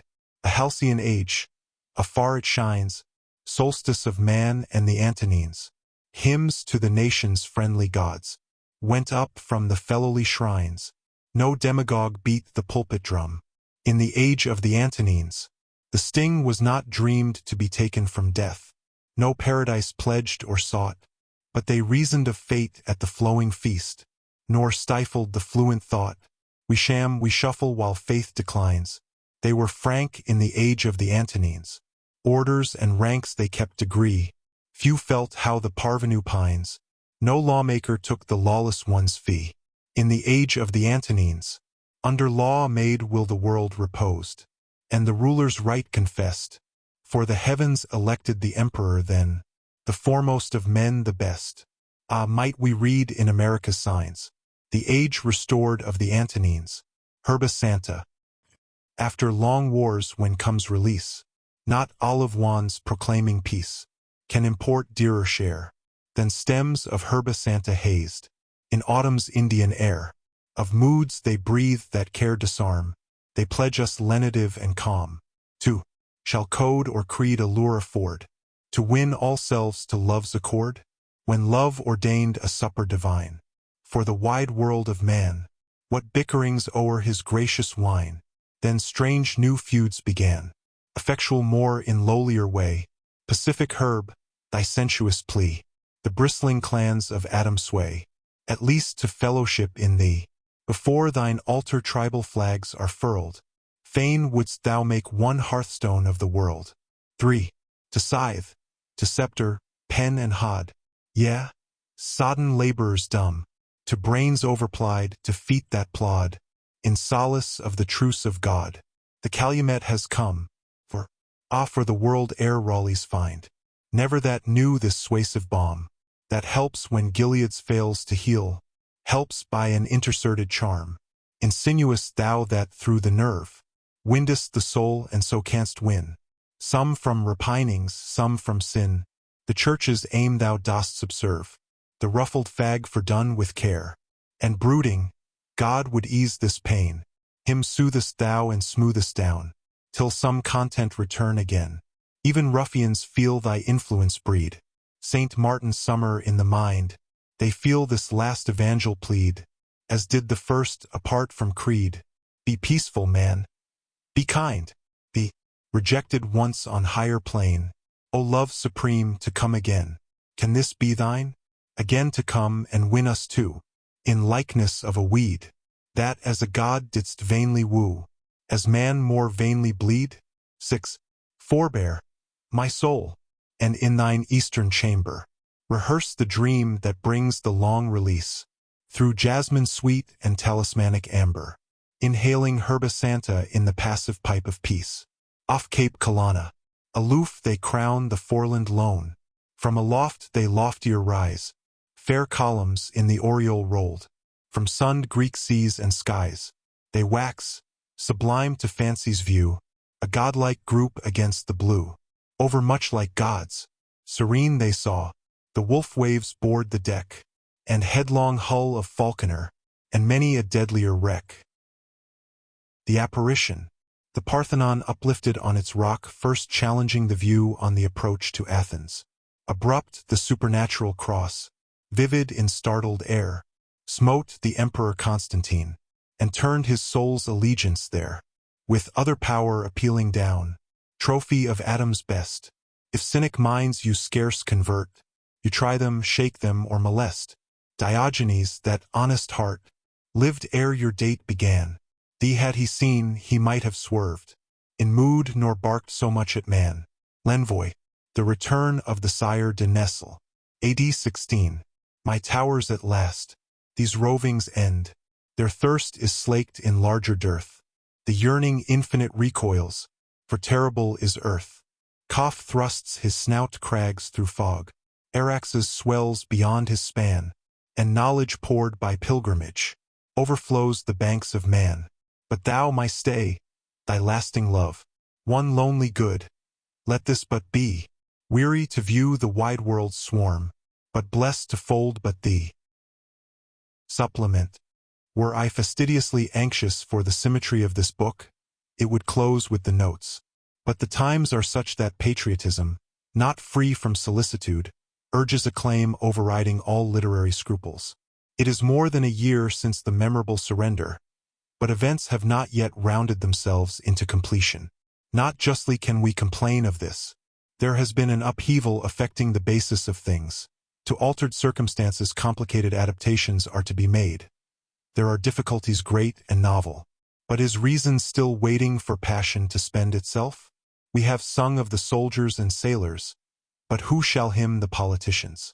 In view of the infinite desirableness of reestablishment, and considering that, so far as feeling is concerned, it depends not mainly on the temper in which the South regards the North, but rather conversely, one who never was a blind adherent feels constrained to submit some thoughts, counting on the indulgence of his countrymen. And first, it may be said that, if among the feelings and opinions growing immediately out of a great civil convulsion, there are any which time shall modify or do away, they are presumably those of a less temperate and charitable cast. There seems no reason why patriotism and narrowness should go together, or why intellectual impartiality should be confounded with political trimming, or why serviceable truth should keep cloistered because not partisan. Yet the work of reconstruction, if admitted to be feasible at all, demands little but common sense and Christian charity. Little but these are much. Some of us are concerned because as yet the South shows no penitence. But what exactly do we mean by this? Since down to the close of the war she never confessed any for braving it, the only penitence now left her is that which springs solely from the sense of discomfiture. And since this evidently would be a contrition hypocritical, it would be unworthy in us to demand it. Certain it is that penitence, in the sense of voluntary humiliation, will never be displayed. Nor does this afford just ground for unreserved condemnation. It is enough, for all practical purposes, if the South have been taught by the terrors of civil war to feel that secession, like slavery, is against destiny, that both now lie buried in one grave, that her fate is linked with ours, and that together we comprise the nation. The clouds of heroes who battled for the Union it is needless to eulogize here. But how of the soldiers on the other side? And when of a free community we name the soldiers, we thereby name the people. It was in subserviency to the slave interest that secession was plotted. But it was under the plea, plausibly urged, that certain inestimable rights guaranteed by the Constitution were directly menaced, that the people of the South were cajoled into revolution. Through the arts of the conspirators and the perversity of fortune, the most sensitive love of liberty was entrapped into the support of a war whose implied end was the erecting in our advanced century of an Anglo-American empire based upon the systematic degradation of man. Spite this clinging reproach, however, signal military virtues and achievements have conferred upon the Confederate arms historic fame, and upon certain of the commanders a renown extending beyond the sea, a renown which we of the North could not suppress, even if we would. In personal character, also, not a few of the military leaders of the South enforce forbearance. The memory of others the North refrains from disparaging, and some, with more or less of reluctance, she can respect. Posterity, sympathizing with our convictions, but removed from our passions, may perhaps go farther here. If George IV could, out of the graceful instinct of a gentleman, raise an honorable monument in the great fane of Christendom over the remains of the enemy of his dynasty, Charles Edward, the invader of England and victor in the rout of Preston Pans, upon whose head the king's ancestor but one reign removed had set a price, is it probable that the grandchildren of General Grant will pursue with rancor, or slur by sour neglect, the memory of Stonewall Jackson? But the South herself is not wanting in recent histories and biographies which record the deeds of her chieftains, writings freely published at the North by loyal houses, widely read here, and with a deep though saddened interest. By students of the war such works are hailed as welcome accessories, and tending to the completeness of the record. Supposing a happy issue out of present perplexities, then, in the generation next to come, Southerners there will be yielding allegiance to the Union, feeling all their interests bound up in it, and yet cherishing unrebuked that kind of feeling for the memory of the soldiers of the fallen Confederacy that Burns, Scott, and the Ettrick Shepherd felt for the memory of the gallant clansmen ruined through their fidelity to the Stuarts, a feeling whose passion was tempered by the poetry imbuing it, and which in no wise affected their loyalty to the Georges, and which, it may be added, indirectly contributed excellent things to literature. But, setting this view aside, dishonorable would it be in the South were she willing to abandon to shame the memory of brave men who with signal personal disinterestedness warred in her behalf, though from motives, as we believe, so deplorably astray. Patriotism is not baseness, neither is it inhumanity. The mourners who this summer bear flowers to the mounds of the Virginian and Georgian dead are, in their domestic bereavement and proud affection, as sacred in the eye of heaven as are those who go with similar offerings of tender grief and love into the cemeteries of our northern martyrs. And yet, in one aspect, how needless to point the contrast. Cherishing such sentiments, it will hardly occasion surprise that, in looking over the battle pieces in the foregoing collection, I have been tempted to withdraw or modify some of them, fearful lest in presenting, though but dramatically and by way of poetic record, the passions and epithets of civil war, I might be contributing to a bitterness which every sensible American must wish at an end. So, too, with the emotion of victory as reproduced on some pages, and particularly toward the close. It should not be construed into an exultation misapplied, an exultation as ungenerous as unwise, and made to minister, however indirectly, to that kind of censoriousness too apt to be produced in certain natures by success after trying reverses. Zeal is not of necessity religion, neither is it always of the same essence with poetry or patriotism. There are excesses which mark the conflict, most of which are perhaps inseparable from a civil strife so intense and prolonged, and involving warfare in some border countries new and imperfectly civilized. Barbarities also there were, for which the Southern people collectively can hardly be held responsible, though perpetrated by ruffians in their name. But surely other qualities, exalted ones, courage and fortitude matchless, were likewise displayed and largely, and justly may these be held the characteristic traits and not the former. In this view, what northern writer, however patriotic, but must revolt from acting on paper a part any way akin to that of the live dog to the dead lion.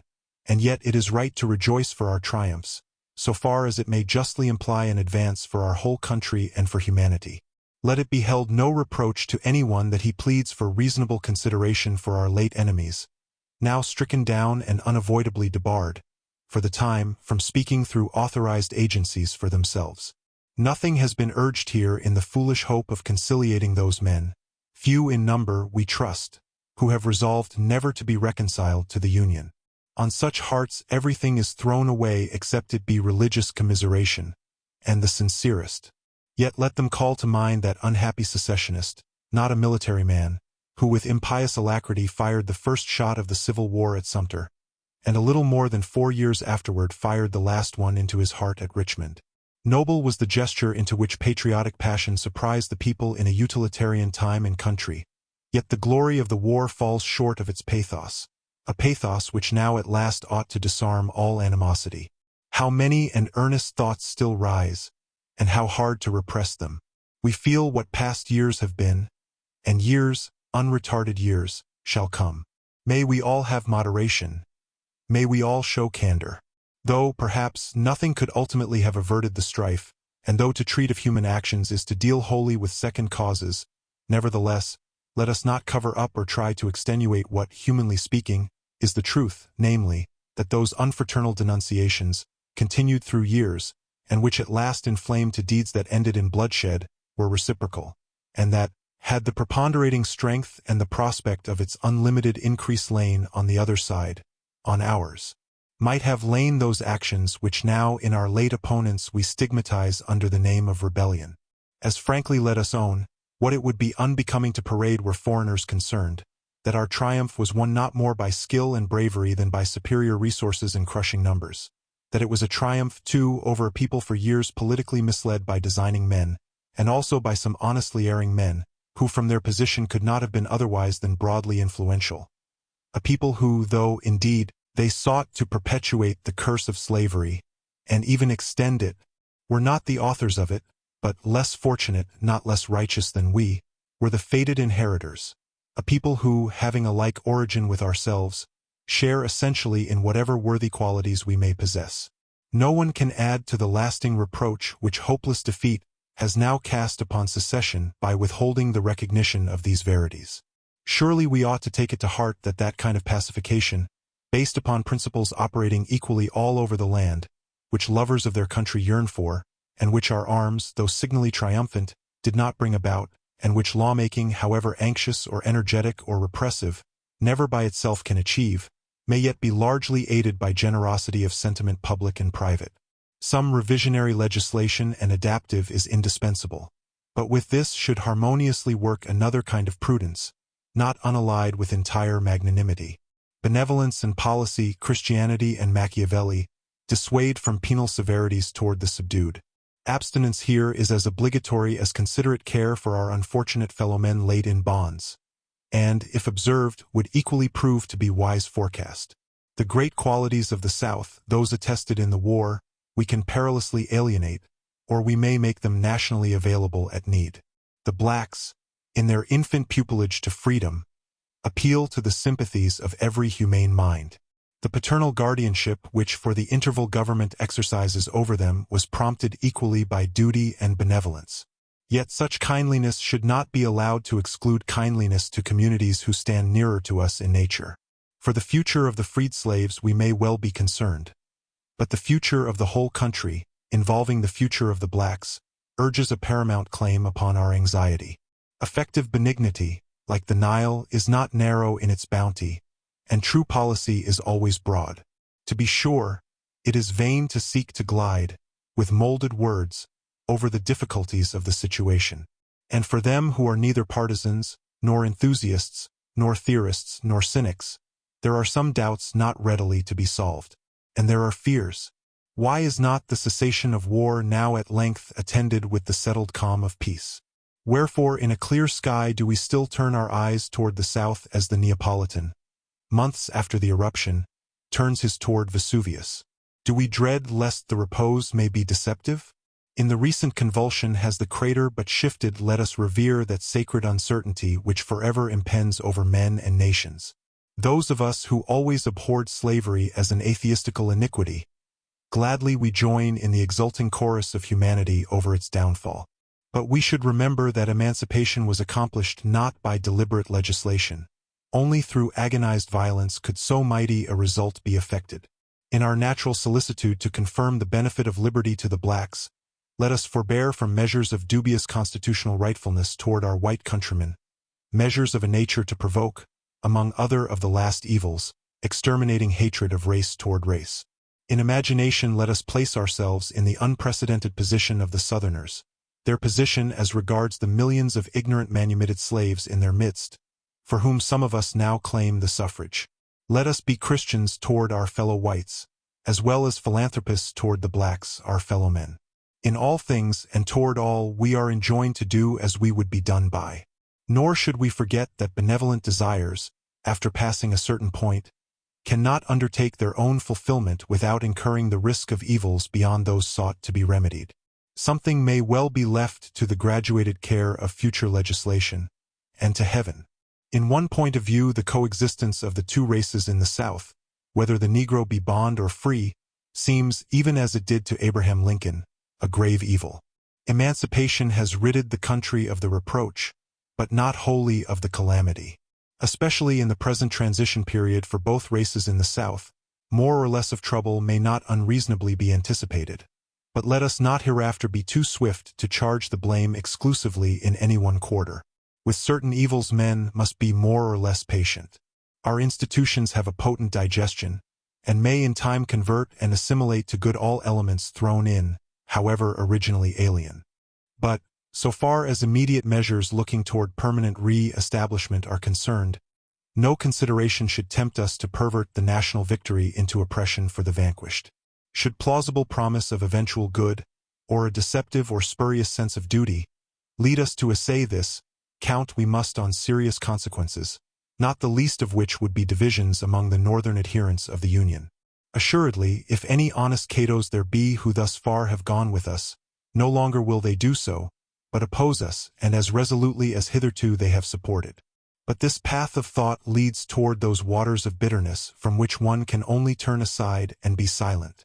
But supposing re-establishment so far advanced that the Southern seats in Congress are occupied, and by men qualified in accordance with those cardinal principles of representative government which hitherto have prevailed in the land, what then? Why, the congressmen elected by the people of the South will represent the people of the South. This may seem a flat conclusion, but, in view of the last 5 years, may there not be latent significance in it? What will be the temper of those Southern members? And, confronted by them, what will be the mood of our own representatives? In private life, true reconciliation seldom follows a violent quarrel, but, if subsequent intercourse be unavoidable, nice observances and mutual are indispensable to the prevention of a new rupture. Amity itself can only be maintained by reciprocal respect, and true friends are punctilious equals. On the floor of Congress North and South are to come together after a passionate duel, in which the South, though proving her valor, has been made to bite the dust. Upon differences in debate shall acrimonious recriminations be exchanged? Shall censorious superiority assumed by one section provoke defiant self-assertion on the other? Shall Manassas and Chickamauga be retorted for Chattanooga and Richmond? Under the supposition that the full Congress will be composed of gentlemen, all this is impossible. Yet, if otherwise, it needs no prophet of Israel to foretell the end. The maintenance of congressional decency in the future will rest mainly with the North. Rightly will more forbearance be required from the North than the South, for the North is victor. But some there are who may deem these latter thoughts inapplicable, and for this reason. Since the test oath operatively excludes from Congress all who in any way participated in secession, therefore none but Southerners wholly in harmony with the North are eligible to seats. This is true for the time being. But the oath is alterable, and in the wonted fluctuations of parties not improbably it will undergo alteration, assuming such a form, perhaps, as not to bar the admission into the national legislature of men who represent the populations lately in revolt. Such a result would involve no violation of the principles of democratic government. Not readily can one perceive how the political existence of the millions of late secessionists can permanently be ignored by this republic. The years of the war tried our devotion to the Union. The time of peace may test the sincerity of our faith in democracy. In no spirit of opposition, not by way of challenge, is anything here thrown out. These thoughts are sincere ones. They seem natural, inevitable. Here and there they must have suggested themselves to many thoughtful patriots. And, if they be just thoughts, ere long they must have that weight with the public which already they have had with individuals. for that heroic band, those children of the furnace who, in regions like Texas and Tennessee, maintained their fidelity through terrible trials. We of the North felt for them, and profoundly we honor them. Yet passionate sympathy, with resentment so close as to be almost domestic in their bitterness, would hardly in the present juncture tend to discreet legislation. Were the Unionists and Secessionists but as Guelphs and Ghibellines?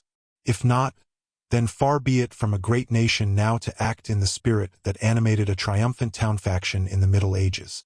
But crowding thoughts must at last be checked, and, in times like the present, one who desires to be impartially just in the expression of his views, moves as among sword points presented on every side. Let us pray that the terrible historic tragedy of our time may not have been enacted without instructing our whole beloved country through terror and pity, and may fulfillment verify in the end those expectations which kindle the bards of progress and humanity. Poems from Battle Pieces. The Portent, 1859. Hanging from the beam, slowly swaying, such the law, gaunt the shadow on your green, Shenandoah, the cut is on the crown. Lo, John Brown, and the stabs shall heal no more. Hidden in the cap is the anguish none can draw, so your future veils its face. Shenandoah, but the streaming beard is shown.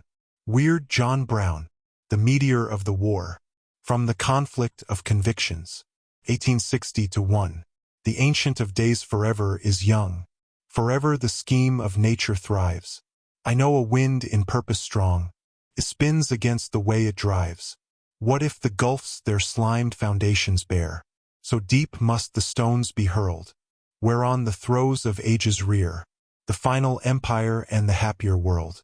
Power unanointed may come, dominion unsought by the free, and the iron dome, stronger for stress and strain, fling her huge shadow athwart the main. But the founder's dream shall flee. Age after age has been. From man's changeless heart their way they win. And death be busy with all who strive. Death with silent negative. Yea and nay, each hath his say. But God he keeps the middle way. None was by when he spread the sky. Wisdom is vain and prophecy. The march into Virginia, ending in the first Manassas, July 1861, did all the lets and bars appear, to every just or larger end, whence should come the trust and cheer. Youth must its ignorant impulse lend. Age finds place in the rear. All wars are boyish and are fought by boys, the champions and enthusiasts of the state. Turbid ardors and vain joys, not barrenly abate, stimulants to the power mature, preparatives of fate. Who here forecasteth the event? What heart but spurns at precedent? And warnings of the wise, contemned foreclosures of surprise? The banners play, the bugles call, the air is blue and prodigal. No burying party, pleasure wooed, no picnic party in the May, ever went less loath than they, into that leafy neighborhood. In backcheek glee they file toward fate, Molochs uninitiate, expectancy and glad surmise, of battle's unknown mysteries. All they feel is this, tea is glory, a rapture sharp though transitory, yet lasting in belaureled story. So they gaily go to fight, chatting left and laughing right. But some who this blithe mood present, as on in lightsome files they fare, shall die experienced ere 3 days are spent, perish, enlightened by the volleyed glare, or shame survive and, like to adamant, the throe of second Manassas share. Ball's Bluff, a reverie, October, 1861. One noonday at my window in the town, I saw a sight, saddest that eyes can see, young soldiers marching lustily, unto the wars, with fifes and flags in mottoed pageantry, while all the porches, walks, and doors were rich with ladies cheering royally. They moved like Juny morning on the wave, their hearts were fresh as clover in its prime. It was the breezy summer time, life throbbed so strong. How should they dream that death in a rosy clime would come to thin their shining throng? Youth feels immortal like the gods sublime. Weeks passed, and at my window, leaving bed, by night I mused, of easeful sleep bereft, on those brave boys a war, thy theft, some marching feet. Found pause at last by cliff's Potomac cleft. Wakeful I mused while in the street. Far footfalls died away till none were left. The Stone Fleet, an old sailor's lament. December, 1861. I have a feeling for those ships, each worn and ancient one, with great bluff bows and broad in the beam. It was unkindly done, but so they serve the obsolete. Even so, Stone Fleet, you'll say I'm doting. Do you think? I scud round the Horn in one. The Tenedo's a glorious, good old craft as ever run. Sunk, how all unmeet, with the old Stone Fleet. An India ship of fame was she. Spices and shawls and fans she bore. A whaler when the wrinkles came, turned off, till, spent and poor, her bones were sold, as cheat. Stone Fleet, for were erst patrician keels. Names attest what families be. The Kensington and Richmond too, Leonidas and Lee, but now they have their seat, with the old Stone Fleet, to scuttle them. A pirate deed, sack them and dismast. They sunk so slow, they died so hard, but gurgling dropped at last. Their ghosts in gales repeat. Woe's us, Stone Fleet, and all for naught. The waters pass, currents will have their way. Nature is nobody's ally. 'Tis well, the harbor is bettered, we'll stay. A failure and complete was your old Stone Fleet. The Temeraire, supposed to have been suggested to an Englishman of the old order by the fight of the Monitor and Merrimac. The gloomy hulls in armor grim, like clouds o'er moors have met, and prove that oak and iron and man are tough in fiber yet. But splendors wane, the sea fight yields. No front of old display, the garniture, emblazonment, and heraldry all decay. Towering afar in parting light, the fleets like Albion's forelands shine. The full-sailed fleets, the shrouded show of ships of the line. The fighting Temeraire, built of 1,000 trees, lunging out her lightnings, and beetling o'er the seas. O ship, how brave and fair, that fought so oft and well.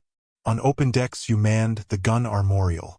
What cheerings did you share, impulsive in the van, when down upon leagued France and Spain, we English ran, the freshet at your bowsprit, like the foam upon the can, bickering your colors, licked up the Spanish air. You flapped with flames of battle flags, your challenged Temeraire, the rear ones of our fleet. They yearned to share your place, still vying with the victory, throughout that earnest race, the victory whose admiral, with orders nobly won, shone in the globe of the battle glow, the angel in that sun, parallel in story. Lo, the stately pair, as late in grapple ranging, the foe between them there, when for great hulls lay tiered, and the fiery tempest cleared, and your prizes twain appeared, Temeraire. But Trafalgar is over now, the quarter-deck undone, the carved and castled navies fire their evening gun. O Titan Temeraire, your stern lights fade away, your bulwarks to the years must yield, and heart of oak decay. A pygmy steam-tug tows you, gigantic, to the shore, dismantled of your guns and spars, and sweeping wings of war. The rivets clinch the ironclads. Men learn a deadlier lore, but fame has nailed your battle flags. Your ghost it sails before. Oh, the navy's old and oaken. Oh, the Temeraire no more. A utilitarian view of the Monitor's fight. Plain be the phrase, yet apt the verse, more ponderous than nimble. For since grimed war here laid aside his orient pomp, 'twould ill befit overmuch to ply the rhyme's barbaric symbol. Hail to victory without the god of glory, zeal that needs no fans, of banners, plain mechanic power, plied cogently in war now placed, where war belongs, among the trades and artisans. Yet this was battle, and intense, beyond the strife of fleets heroic, deadlier, closer, calm mid-storm, no passion. All went on by crank, pivot and screw, and calculations of caloric. Needless to dwell, the story's known. The ringing of those plates on plates still ringeth round the world, the clangor of that blacksmith's fray. the anvil din. Resounds this message from the fates. War shall yet be, and to the end.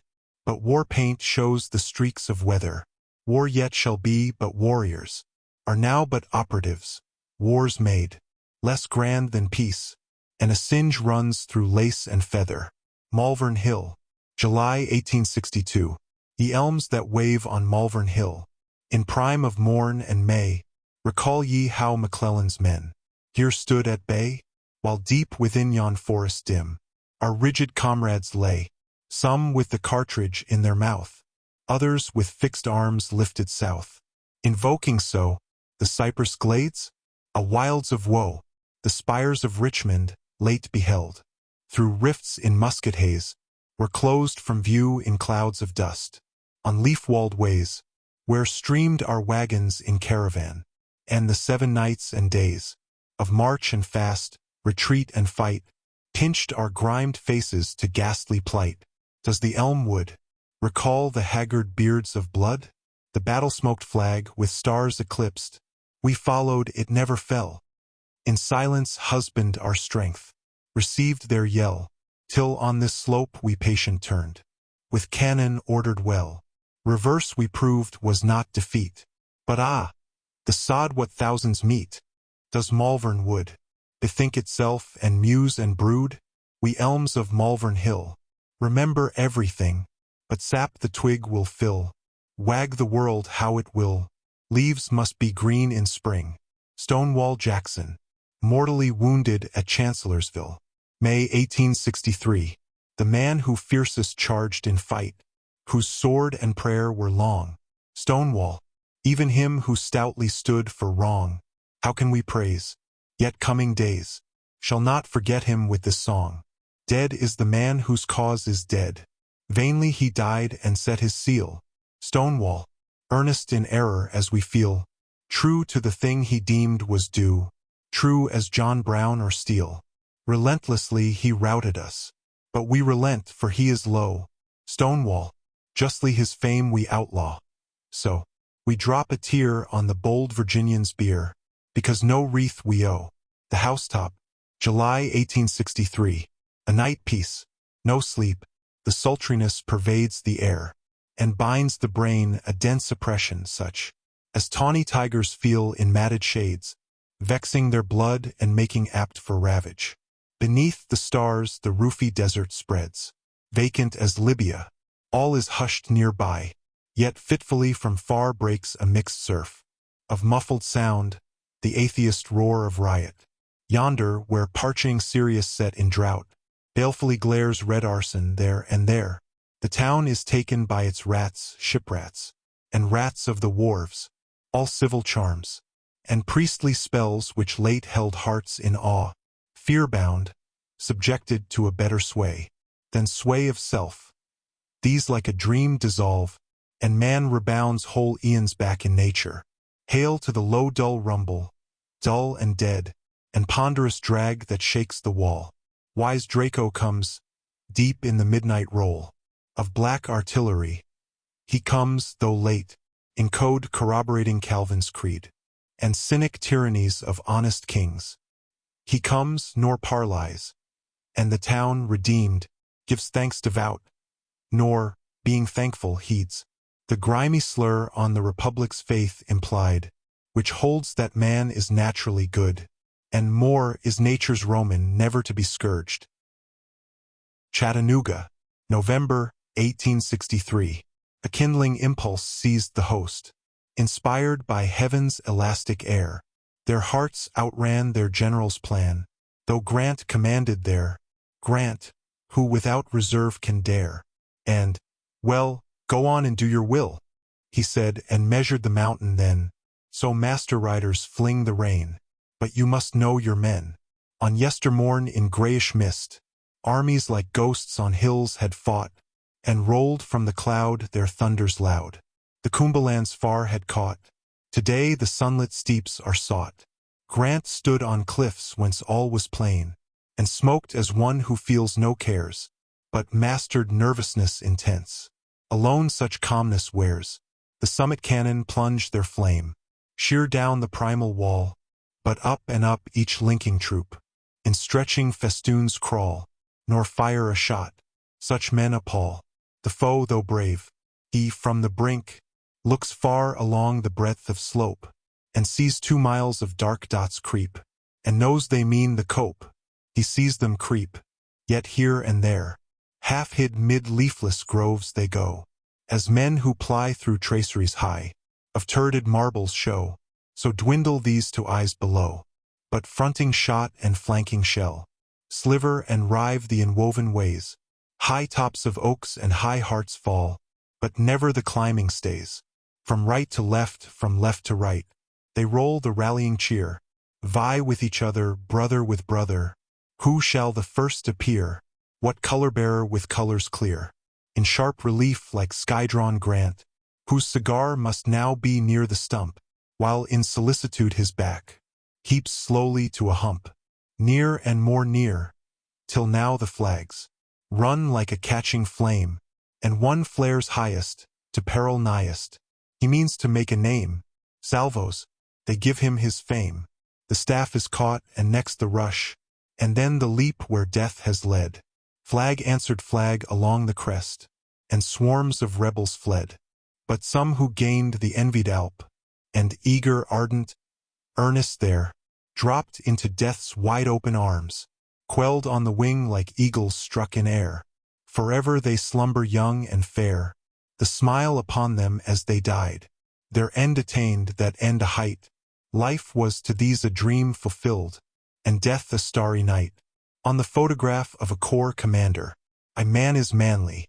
Here you see the warrior carriage of the head, and brave dilation of the frame, and lighting all the soul that led in Spotsylvania's charge to victory, which justifies his fame. A cheering picture. It is good to look upon a chief like this, in whom the spirit molds the form. Here favoring nature oft remiss, with eagle mien expressive has endued a man to kindle strains that warm. Trace back his lineage and his sires, yeoman or noble you shall find, enrolled with men of Agincourt, heroes who shared great Harry's mind. Down to us come the knightly Norman fires, and front the Templars bore.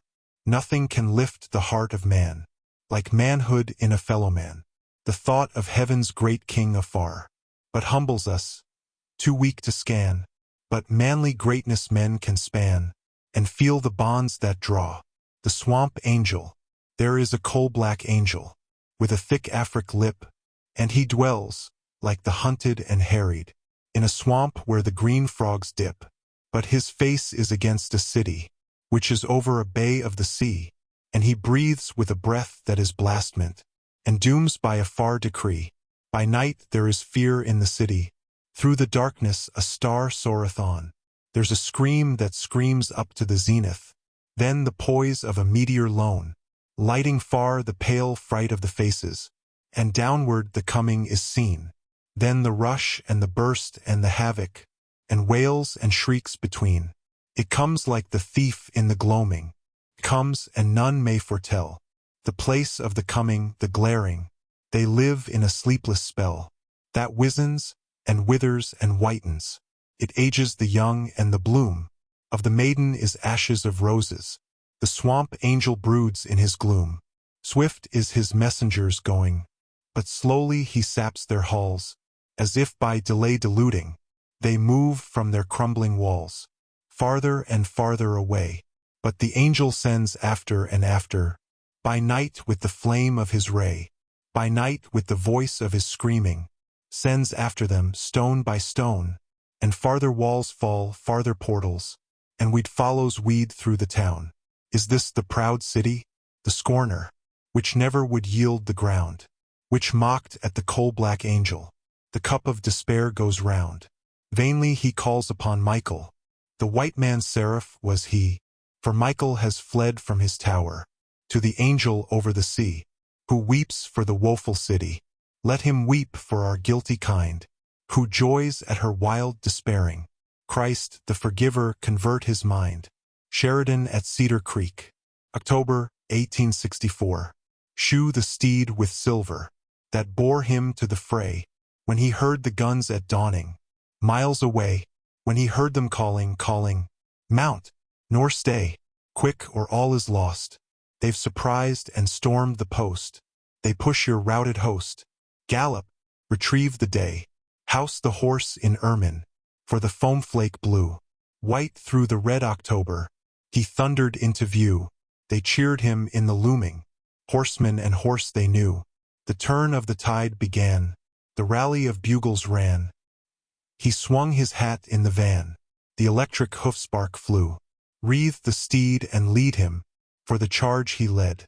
Touched and turned the cypress into amaranths for the head of Philip, king of riders, who raised them from the dead. The camp, at dawning lost, by eve recovered forced, rang with laughter of the host. At belated early fled.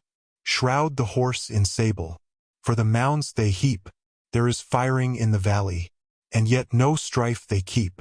It is the parting volley, it is the pathos deep. There is glory for the brave, who lead and nobly save, but no knowledge in the grave, where the nameless followers sleep. In the prison pen, 1864. Listless he eyes the palisades, and sentries in the glare. 'Tis barren as a pelican beach, but his world is ended there. Nothing to do, and vacant hands bring on the idiot pain. He tries to think, to recollect, but the blur is on his brain. Around him swarm the plaining ghosts, like those on Virgil's shore, a wilderness of faces dim, and pale ones gashed and hoar. A smiting sun, no shed, no tree, he totters to his lair, a den that sick hands dug in earth, ere famine wasted there, or, dropping in his place, he swoons, walled in by throngs that press, till forth from the throngs they bear him dead, dead in his meagerness. The college colonel, he rides at their head, a crutch by his saddle just slants in view. One slung arm is in splints, you see, yet he guides his strong steed, how coldly too. He brings his regiment home, not as they filed 2 years before, but a remnant half-tattered, and battered, and worn, like castaway sailors who, stunned by the surf's loud roar, their mates dragged back and seen no more, again and again breast the surge, and at last crawl spent to shore. A still rigidity and pale, an Indian aloofness loans his brow. He has lived 1,000 years, compressed in battle's pains and prayers, marches and watches slow. There are welcoming shouts and flags. Old men off hat to the boy. Wreaths from gay balconies fall at his feet. But to him there comes alloy.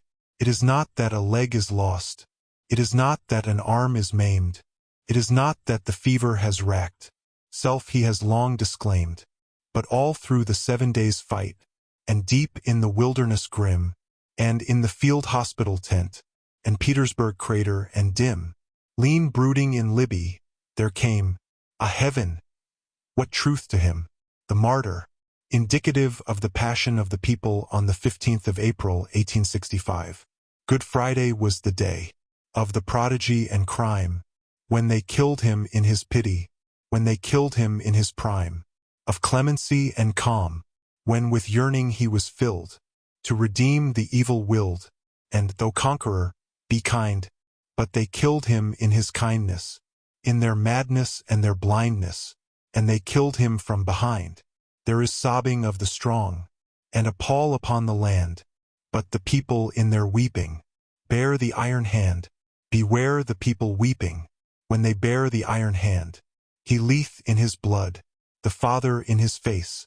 They have killed him, the forgiver.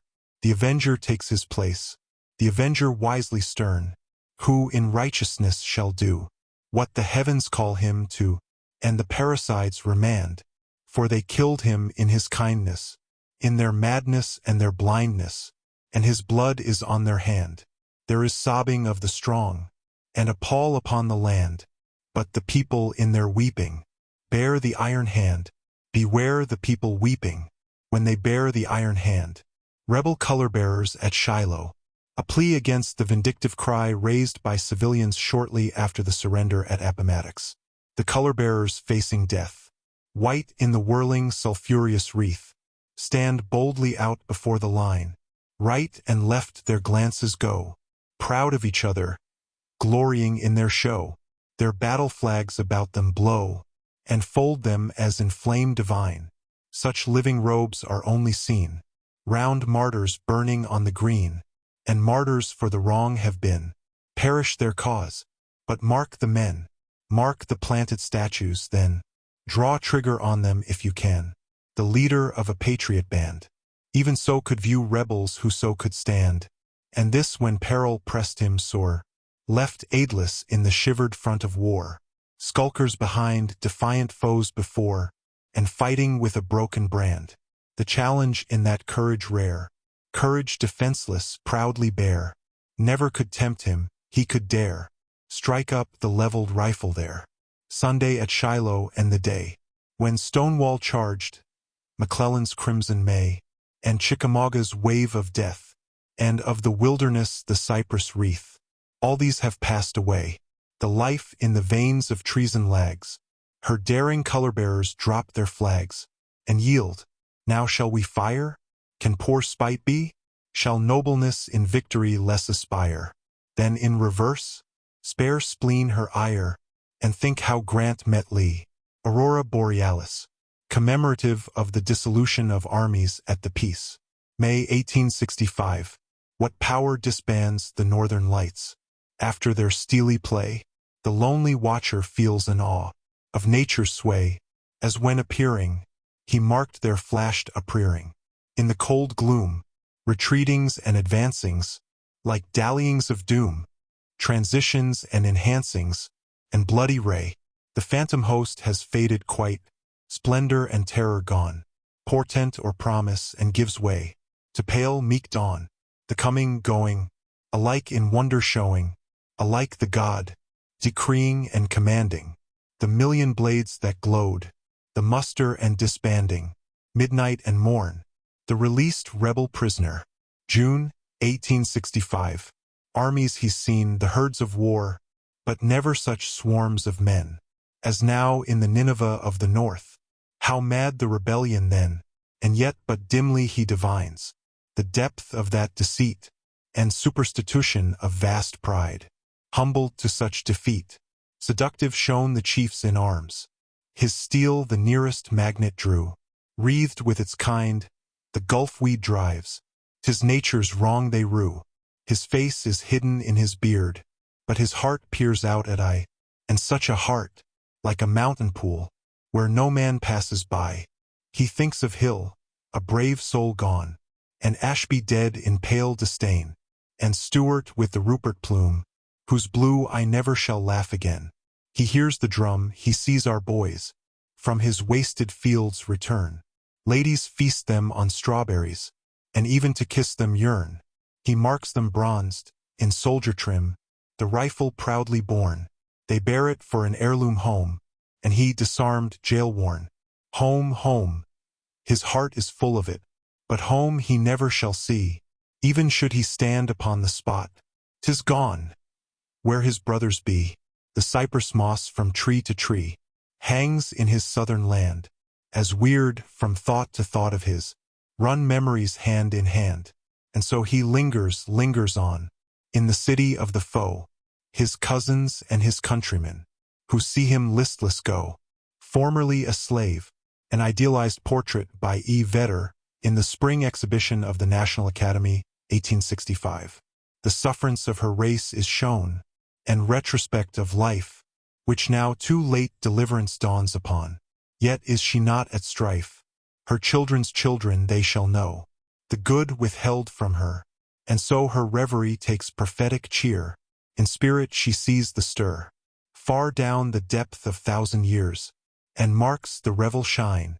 Her dusky face is lit with sober light, sibylline yet benign. On the slain collegians. Youth is the time when hearts are large, and stirring wars appeal to the spirit which appeals in turn to the blade it draws.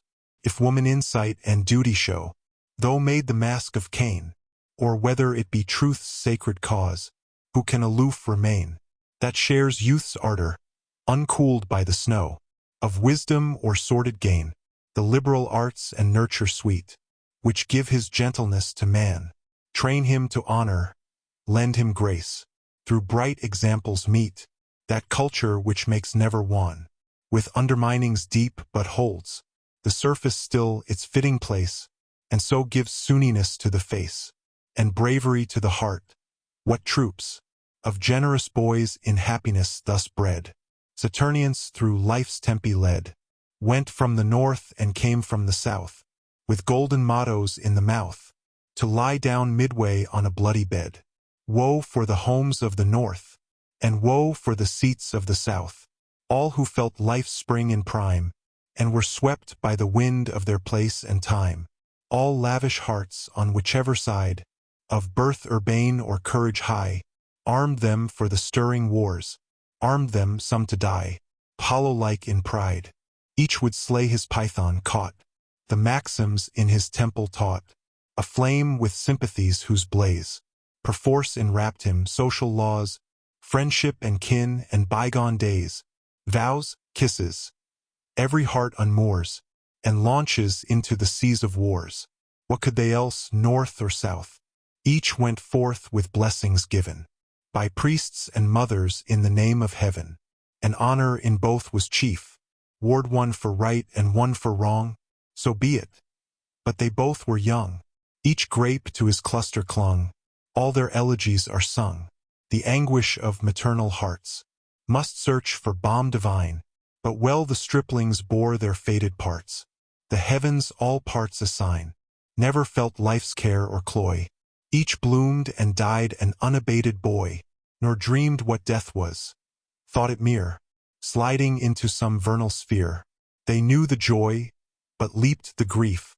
Like plants that flower ere comes the leaf, which storms lay low in kindly doom, and kill them in their flush of bloom. America, where the wings of a sunny dome expand, I saw a banner in gladsome air, starry, like Berenice's hair, afloat in broadened bravery there, with undulating long-drawn flow, as told Brazilian billows go, voluminously o'er the line. The land reposed in peace below. The children in their glee were folded to the exulting heart of young maternity. Too later, and it streamed in fight, when tempest mingled with the fray, and over the spear point of the shaft, I saw the ambiguous lightning play. Valor with valor strove and died. Fierce was despair, and cruel was pride, and the lorn mother speechless stood, pale at the fury of her brood. 3. Yet later, and the silk did wind her fair cold form, little availed the shining shroud, though ruddy in hue to cheer or warm. A watcher looked upon her low, and said, She sleeps, but sleeps, she is not dead.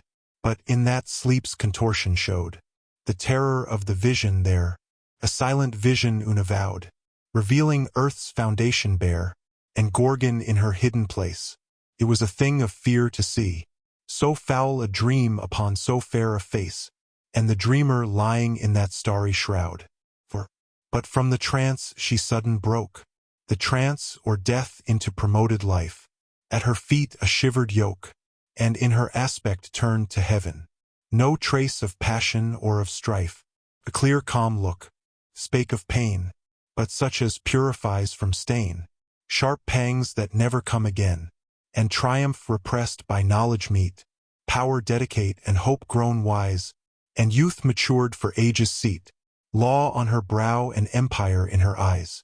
So she, with graver air and lifted flag, while the shadow, chased by light, fled along the far-drawn height, and left her on the crag. Inscription: for graves at P Ridge, Arkansas. Let none misgive we died amiss, when here we strove in furious fight. Furious it was, nathless was this, better than tranquil plight, and tame surrender of the cause, hallowed by hearts and by the laws. We here who warred for man and right, the choice of warring never laid with us. There we were ruled by the traitor's choice, nor long we stood to trim and poise, but marched and fell, victorious, the fortitude of the North, under the disaster of the Second Manassas. They take no shame for dark defeat, while prizing yet each victory won. who fight for the right through all retreat, nor pause until their work is done. The Cape of Storms is proof to every throw, vainly against that foreland beat. Wild winds aloft and wilder waves below, the black cliffs gleam through rents in sleet. When the livid Antarctic storm clouds glow, the mound by the lake, the grass shall never forget this grave. When homeward footing it in the sun, after the weary ride by rail, the stripling soldiers passed her door, wounded perchance or wan and pale, she left her household work undone, duly the wayside table spread, with evergreens shaded, to regale each travel spent and grateful one. So warm her heart, childless, unwed, who like a mother comforted. On the slain at Chickamauga, happy are they and charmed in life, who through long wars arrive unscarred. Peace, to such the wreath be given, if they unfalteringly have striven, in honor, as in limb unmarred. Let cheerful praise be rife, and let them live their years at ease, musing on brothers who victorious died, loved mates whose memory shall ever please. And yet mischance is honorable too, seeming defeat in conflict justified, whose end to closing eyes is hid from view. The will, that never can relent, the aim, survivor of the bafflement, make this memorial due, an uninscribed monument, on one of the battlefields of the wilderness. Silence and solitude may hint, whose home is in yon piney wood, what I, though tablet, could never tell, the din which here befell, and striving of the multitude, the iron cones and spheres of death, set round me in their rust, these two, if just, shall speak with more than animated breath. Thou who beholdest, if thy thought, not narrowed down to personal cheer, take in the import of the quiet here, the after-quiet, the calm full fraught, thou too wilt silent stand, silent as I and lonesome as the land, on the grave of a young cavalry officer killed in the Valley of Virginia. Beauty and youth with manners sweet and friends, gold, yet a mind not unenriched had he, whom here low violets veil from eyes. But all these gifts transcended be, his happier fortune in this mound you see. A requiem, for soldiers lost in ocean transports, when, after storms that woodlands rue, to valleys comes atoning dawn, the robins blithe their orchard sports renew, and meadowlarks no more withdrawn, caroling fly in the languid blue, the while from many a hid recess, alert to partake the blessedness, the pouring mites their airy dance pursue. So, after ocean's ghastly gales, when laughing light of hoiden morning breaks, every finny hider wakes, from vaults profound swims up with glittering scales, through the delightsome sea he sails, with shoals of shining tiny things, frolic on every wave that flings against the prow its showery spray, all creatures joying in the morn, save them forever from joyance torn, whose bark was lost where now the dolphins play, save them that by the fabled shore, down the pale stream are washed away, far to the reef of bones are borne, and never revisits them the light, nor sight of long-sought land and pilot more, nor heed they now the lone bird's flight, round the lone spar where mid-sea surges pour, commemorative of a naval victory.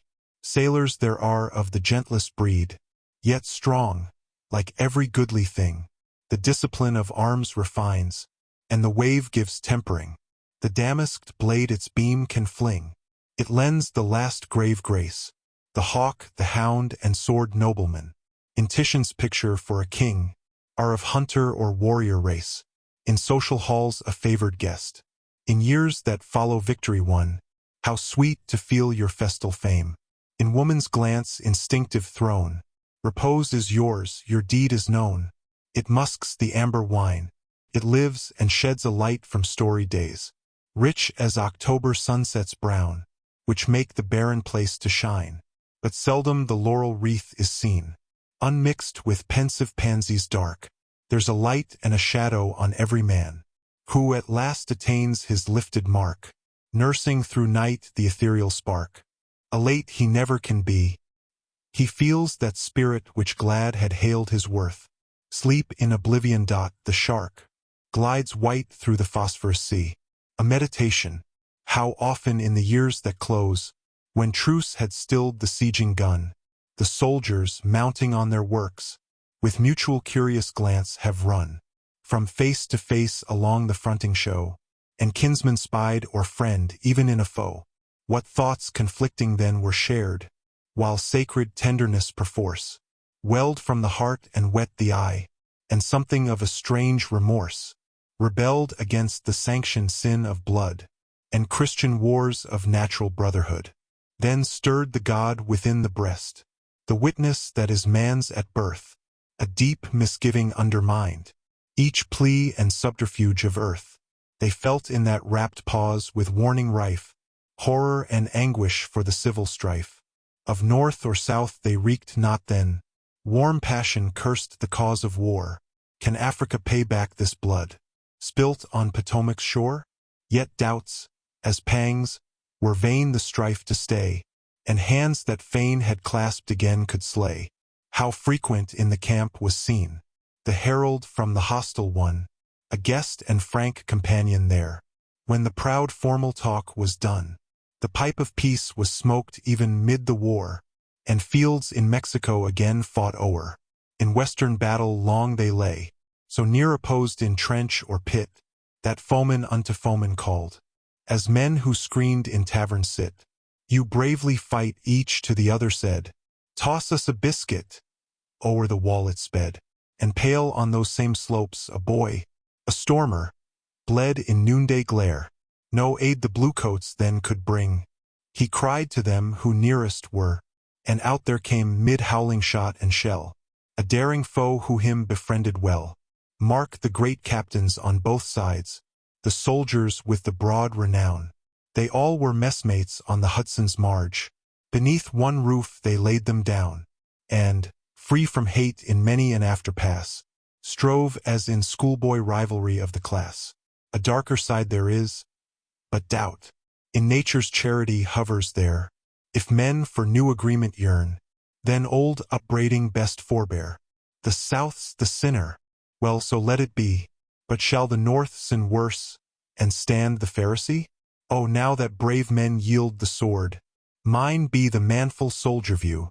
By how much more they boldly ward, by so much more is mercy due. When Vicksburg fell and the moody files marched out, silent the victors stood, scorning to raise a shout. Poems from Marr. We fish, we fish, we fish, we merrily swim. We care not for friend nor for foe. Our fins are stout, our tails are out, as through the seas we go. Fish, fish, we are fish with red gills. Naught disturbs us, our blood is at zero. We are buoyant because of our bags. Being many, each fish is a hero. We care not what is it, this life, that we follow, this phantom unknown. To swim, it's exceedingly pleasant. So swim away making a foam, this strange-looking thing by our side. Not for safety, around it we flee. Its shadow's so shady, that's all. We only swim under its lee. And as for the eels there above, and as for the fowls of the air, we care not for them nor their ways. As we cheerily glide afar, we fish, we merrily swim. We care not for friend nor for foe. Our fins are stout, our tails are out, as through the seas we go. Invocation. Ha, ha, gods and kings. Fill high one and all. Drink, drink. Shout and drink. Mad respond to the call. Fill fast and fill full. Gainst the goblet ne'er sin. Quaff there, at high tide, to the uttermost rim. Flood tide, and soul tide to the brim. Who with wine in him fears, who thinks of his cares, who sighs to be wise, when wine in him flares. Water sinks down below in currents full slow, but wine mounts on high with its genial glow, welling up, till the brain overflow, as the spheres with a roll, some fiery of soul, others golden, with music, revolve round the pole. So let our cups, radiant with many-hued wines, round and round in group circle, our zodiac signs, round reeling, and ringing their chimes. Then drink, gods and kings. Wine merriment brings. It bounds through the veins. There, jubilant sings. Let it ebb, then, and flow. Wine never grows dim. Drain down that bright tide at the foam-beaded rim. Fill up every cup to the brim. Dirge. We drop our dead in the sea. The bottomless, bottomless sea. Each bubble a hollow sigh, as it sinks forever and I. We drop our dead in the sea. The dead reek not of aught. We drop our dead in the sea. The sea ne'er gives it a thought. Sink, sink, O corpse, still sink. Far down in the bottomless sea, where the unknown forms do prowl. Down, down in the bottomless sea. 'Tis night above and night all round, and night will it be with thee, as thou sinkest, and sinkest for aye, deeper down in the bottomless sea. Marlena. Far off in the sea is Marlena, a land of shades and streams, a land of many delights, dark and bold, thy shores, Marlena, but green and timorous thy soft knolls, crouching behind the woodlands, all shady thy hills, all gleaming thy springs, like eyes in the earth looking at you. How charming thy haunts, Marlena! Oh, the waters that flow through Anamu! Oh, the leaves that rustle through Panu! Oh, the roses that blossom in Tarma! Come and see the valley of Vina. How sweet! How sweet! The isles from Hina. 'Tis I afternoon of the full moon, and ever the season of fruit, and ever the hour of flowers, and never the time of rains and gales, all in and about Marlena. Soft sigh the boughs in the stilly air, soft lap the beach the billows there, and in the woods or by the streams, you needs must nod in the land of dreams. Pipe song. Care is all stuff. Puff, puff, to puff is enough. Puff, puff, more musky than snuff, and warm is a puff. Puff, puff, here we sit mid our puffs, like old lords in their ruffs, snug as bears in their muffs. Puff, puff, then puff, puff, puff, for care is all stuff, puffed off in a puff. Puff, puff, song of Yumi, departed the pride, and the glory of Mardi. The vaunt of her isles sleeps deep in the sea, that rolls o'er his course with a hush. His warriors bend over their spears, his sisters gaze upward and mourn. Weep, weep, for Adondo is dead. The sun has gone down in a shower, buried in clouds the face of the moon. Tears stand in the eyes of the starry skies, and stand in the eyes of the flowers, and streams of tears are the trickling brooks, coursing adown the mountains. Departed the pride, and the glory of Mardi. The vaunt of her isles sleeps deep in the sea. Fast falls the small rain on its bosom that sobs. Not showers of rain, but the tears of Oro. Gold. We rovers bold, to the land of gold. Over the bowling billows are gliding, eager to toil, for the golden spoil, and every hardship biding. See, see, before our prows resistless dashes. The goldfish fly in golden flashes. 'Neath a sun of gold, we rovers bold, on the golden land are gaining, and every night we steer aright, by golden stars unwaning. All fires burn a golden glare, no locks so bright as golden hair. All orange groves have golden gushings, all mornings dawn with golden flushings. In a shower of gold, say fables old, a maiden was won by the god of gold. In golden goblets wine is beaming, on golden couches kings are dreaming. The golden rule dries many tears, the golden number rules the spheres. Gold, gold it is that sways the nations. Gold, gold, the center of all rotations. On golden axles worlds are turning, with phosphorescent seas are burning. All fireflies flame with golden gleamings, gold hunters' hearts with golden dreamings. With golden arrows kings are slain, with gold wheel by a freeman's name. In toilsome trades, for scanty earnings, at home we've slaved with stifled yearnings. No light, no hope, oh heavy woe, when nights fled fast, and days dragged slow. But joyful now with eager eye, fast to the promised land we fly, where in deep mines the treasure shines, or down in beds of golden streams, the gold flakes glance in golden gleams. How we long to sift that yellow drift. Rivers, rivers, cease your goings. Sandbars, rise and stay the tide, till we've gained the golden flowing, and in the golden haven ride, the land of love. Hail, voyagers, hail, whence'er ye come, where'er ye rove, no calmer strand, no sweeter land, will e'er ye view, than the land of love. Hail, voyagers, hail, to these, our shores, soft gales invite, the palm plumes wave, the billows lave, and hither point fixed stars of light. Hail, voyagers, hail, think not our groves wide brood with gloom. In this our isle, bright flowers smile, full urns, rose-heaped, these valleys bloom. Hail, voyagers, hail, be not deceived. Renounce vain things, ye may not find a tranquil mind, though hence ye sail with swiftest wings. Hail, voyagers, hail, time flies full fast.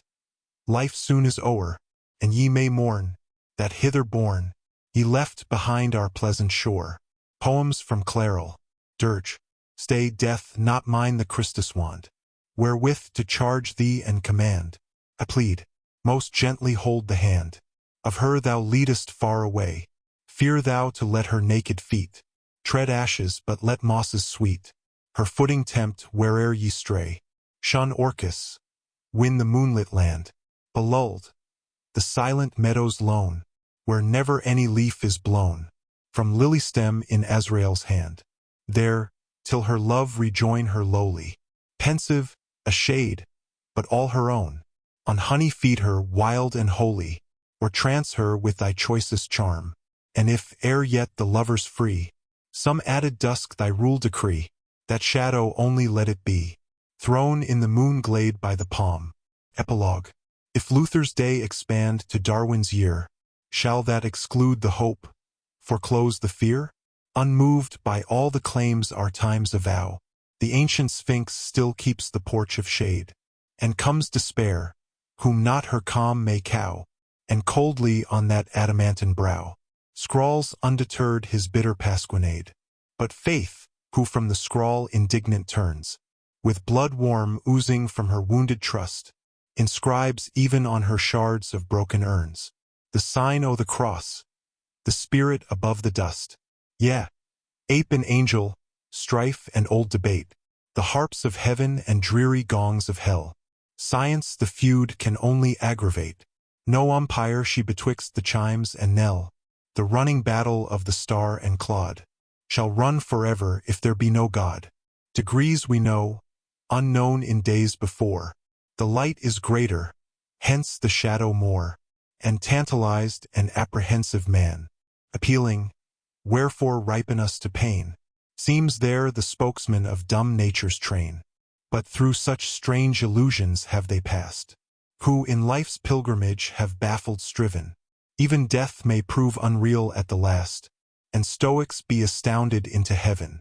Then keep thy heart, though yet but ill-resigned. Clarel, thy heart, the issues there but mind, that like the crocus budding through the snow, that like a swimmer rising from the deep, that like a burning secret which doth go, even from the bosom that would hoard and keep. Emerge thou mayst from the last whelming sea, and prove that death but routs life into victory. Dear listener, we close the pages on another tale, a journey through words, imagination, and emotion. Here at the Falls Audiobook, where stories flow like a river's current, carrying you to distant worlds and uncharted depths, we thank you for joining us. As always, we invite you to linger a little longer. Subscribe to our channel to discover more stories waiting to be heard, each a cascade of voices, ideas, and artistry. And remember, every great story begins with a single word. Perhaps the next one will begin with you. Until our voices meet again, may your days be filled with quiet moments, rich pages, and the soothing sound of a story well told. This is the Falls Audiobook, signing off.